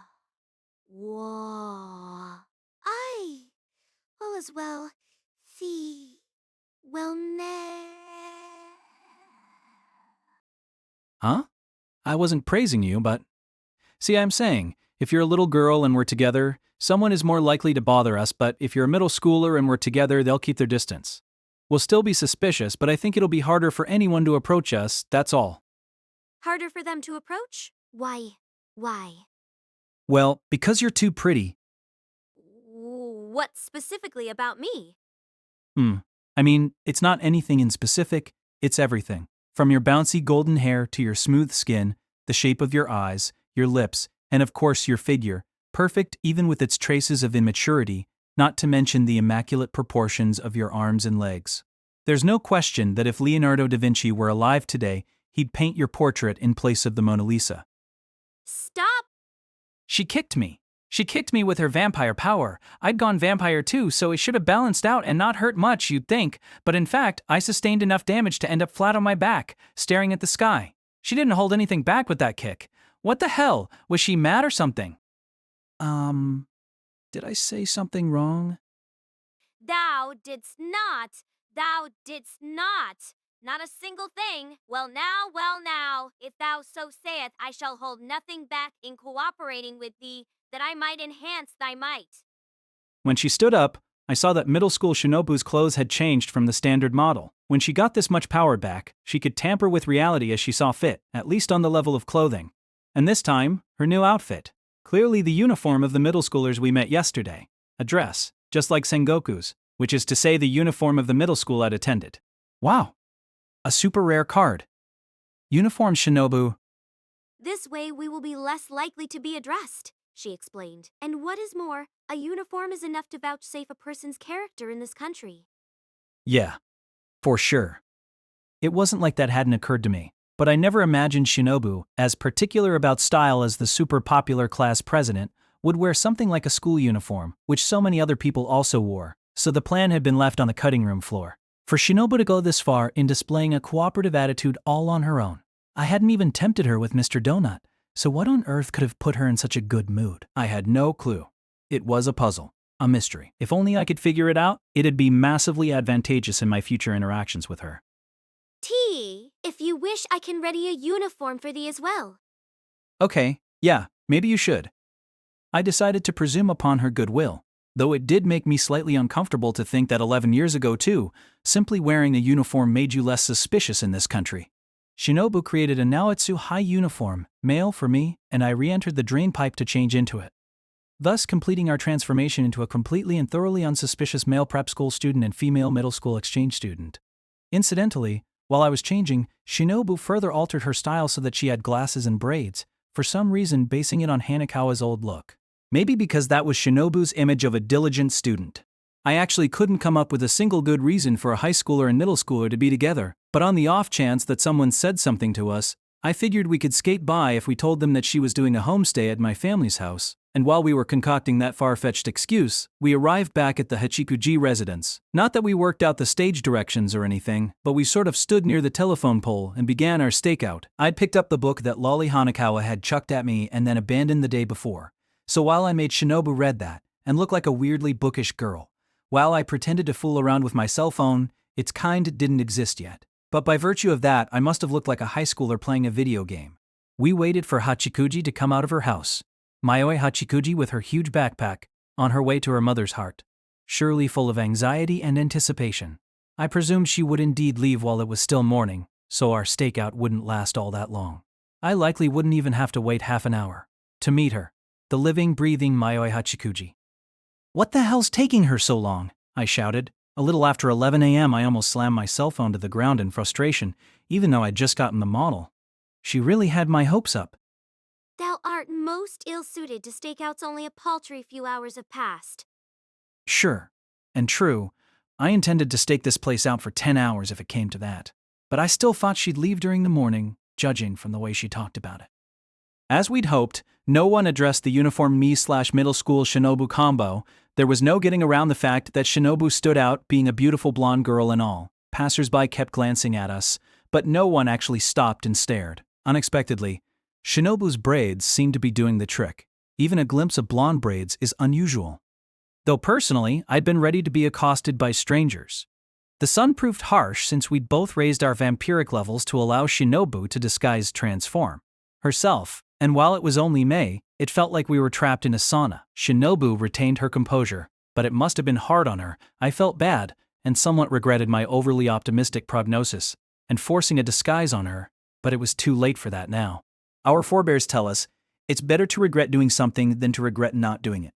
But when you really think about it, that seems like an incredibly irresponsible thing to say. Shouldn't it be, don't do anything you would regret in the first place? Anyway, at this point it was just a test of will, a contest opposite Mayoi Hachikuji. I will stay planted here right through tomorrow if I have to. Excuse me? Just as I renewed my determination, someone spoke. To us. It was a total surprise attack, and having already decided we were in the clear for the day, I couldn't have been more startled. Monogatari series by Nisio Izan, cast by Artale Studio. If you are interested in creating your own audiobooks, please check out our website, artale.ai. Now, enjoy the story. Yes. Feigning innocence with all my might. As we'd worked out in advance, Shinobu, acting like an exchange student who didn't understand Japanese very well, just kept on reading her book. In retrospect, it was a self-contradictory ploy given that the book was in Japanese, a translation of On the Banks of Plum Creek to be precise. Oh my, what can I do for you? Do you have some business with us, not at all suspicious people? Enunciating more than was necessary. What was I, a stage actor?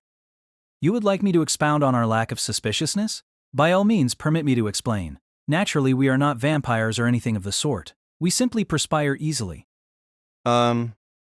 Seeming truly discombobulated, like he was actually going to pieces. The grown man standing in front of me asked, Have you seen the girl who lives here? almost as though he hadn't noticed how suspicious Shinobu and I were. A fifth grader with pigtails, probably carrying a large backpack. I'd only looked away for a second, but when I returned my gaze to the Hachikuji residence, the front door and the main gate were wide open. Like someone had rushed out.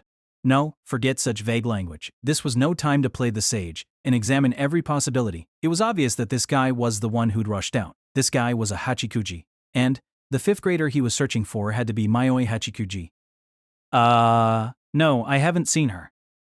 I was just about as agitated as he was, but at least keeping it together enough not to let it show, I dealt with the situation as coolly as I could.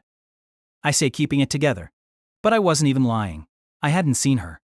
Though I'd been there watching forever. Has something happened to the girl? She's my daughter. It seems she's run away.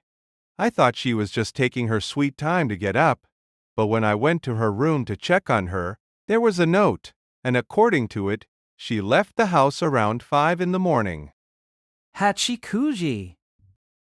The guy was startled, probably thinking that I meant him or Hachikuji, but I couldn't give a shit about his reaction. Where the hell does she think she's going? Leaving at 5 in the morning? She going fishing or something? Not considerate in the least. She felt quite fine overstaying her welcome. Mayoi Hachikuji, even when she was alive, she was an unpredictable girl. First off, I told Mr. Hachikuji to calm down, respectfully. He probably didn't appreciate that coming from some unknown high school kid like me, but I couldn't just abandon a guy who was so discombobulated that he was clinging to that selfsame unknown high school kid. For him to ask the first people that he saw where his daughter had gone, even though he couldn't have known that we'd been watching his house since before 9 that morning, could only mean that he was completely beside himself, to the point that one false move might lead to some sort of incident. I suggested that perhaps he should try phoning his daughter's friends and asking them if they knew where she was. It was a pointless suggestion, of course. But there was no way I could say I'm fairly certain she's headed to your ex-wife's house, so why not try contacting her? I couldn't afford to arouse his suspicions. Needless to say, it wouldn't have been all that strange to arrive at the notion that, it being Mother's Day and all, maybe she'd gone to see her mother, but all the same. Gee, good idea? Thanks. Leaving the outside gate, if not the front door, wide open. I watched him go inside, then started running, at top speed with Shinobu clutched under my arm.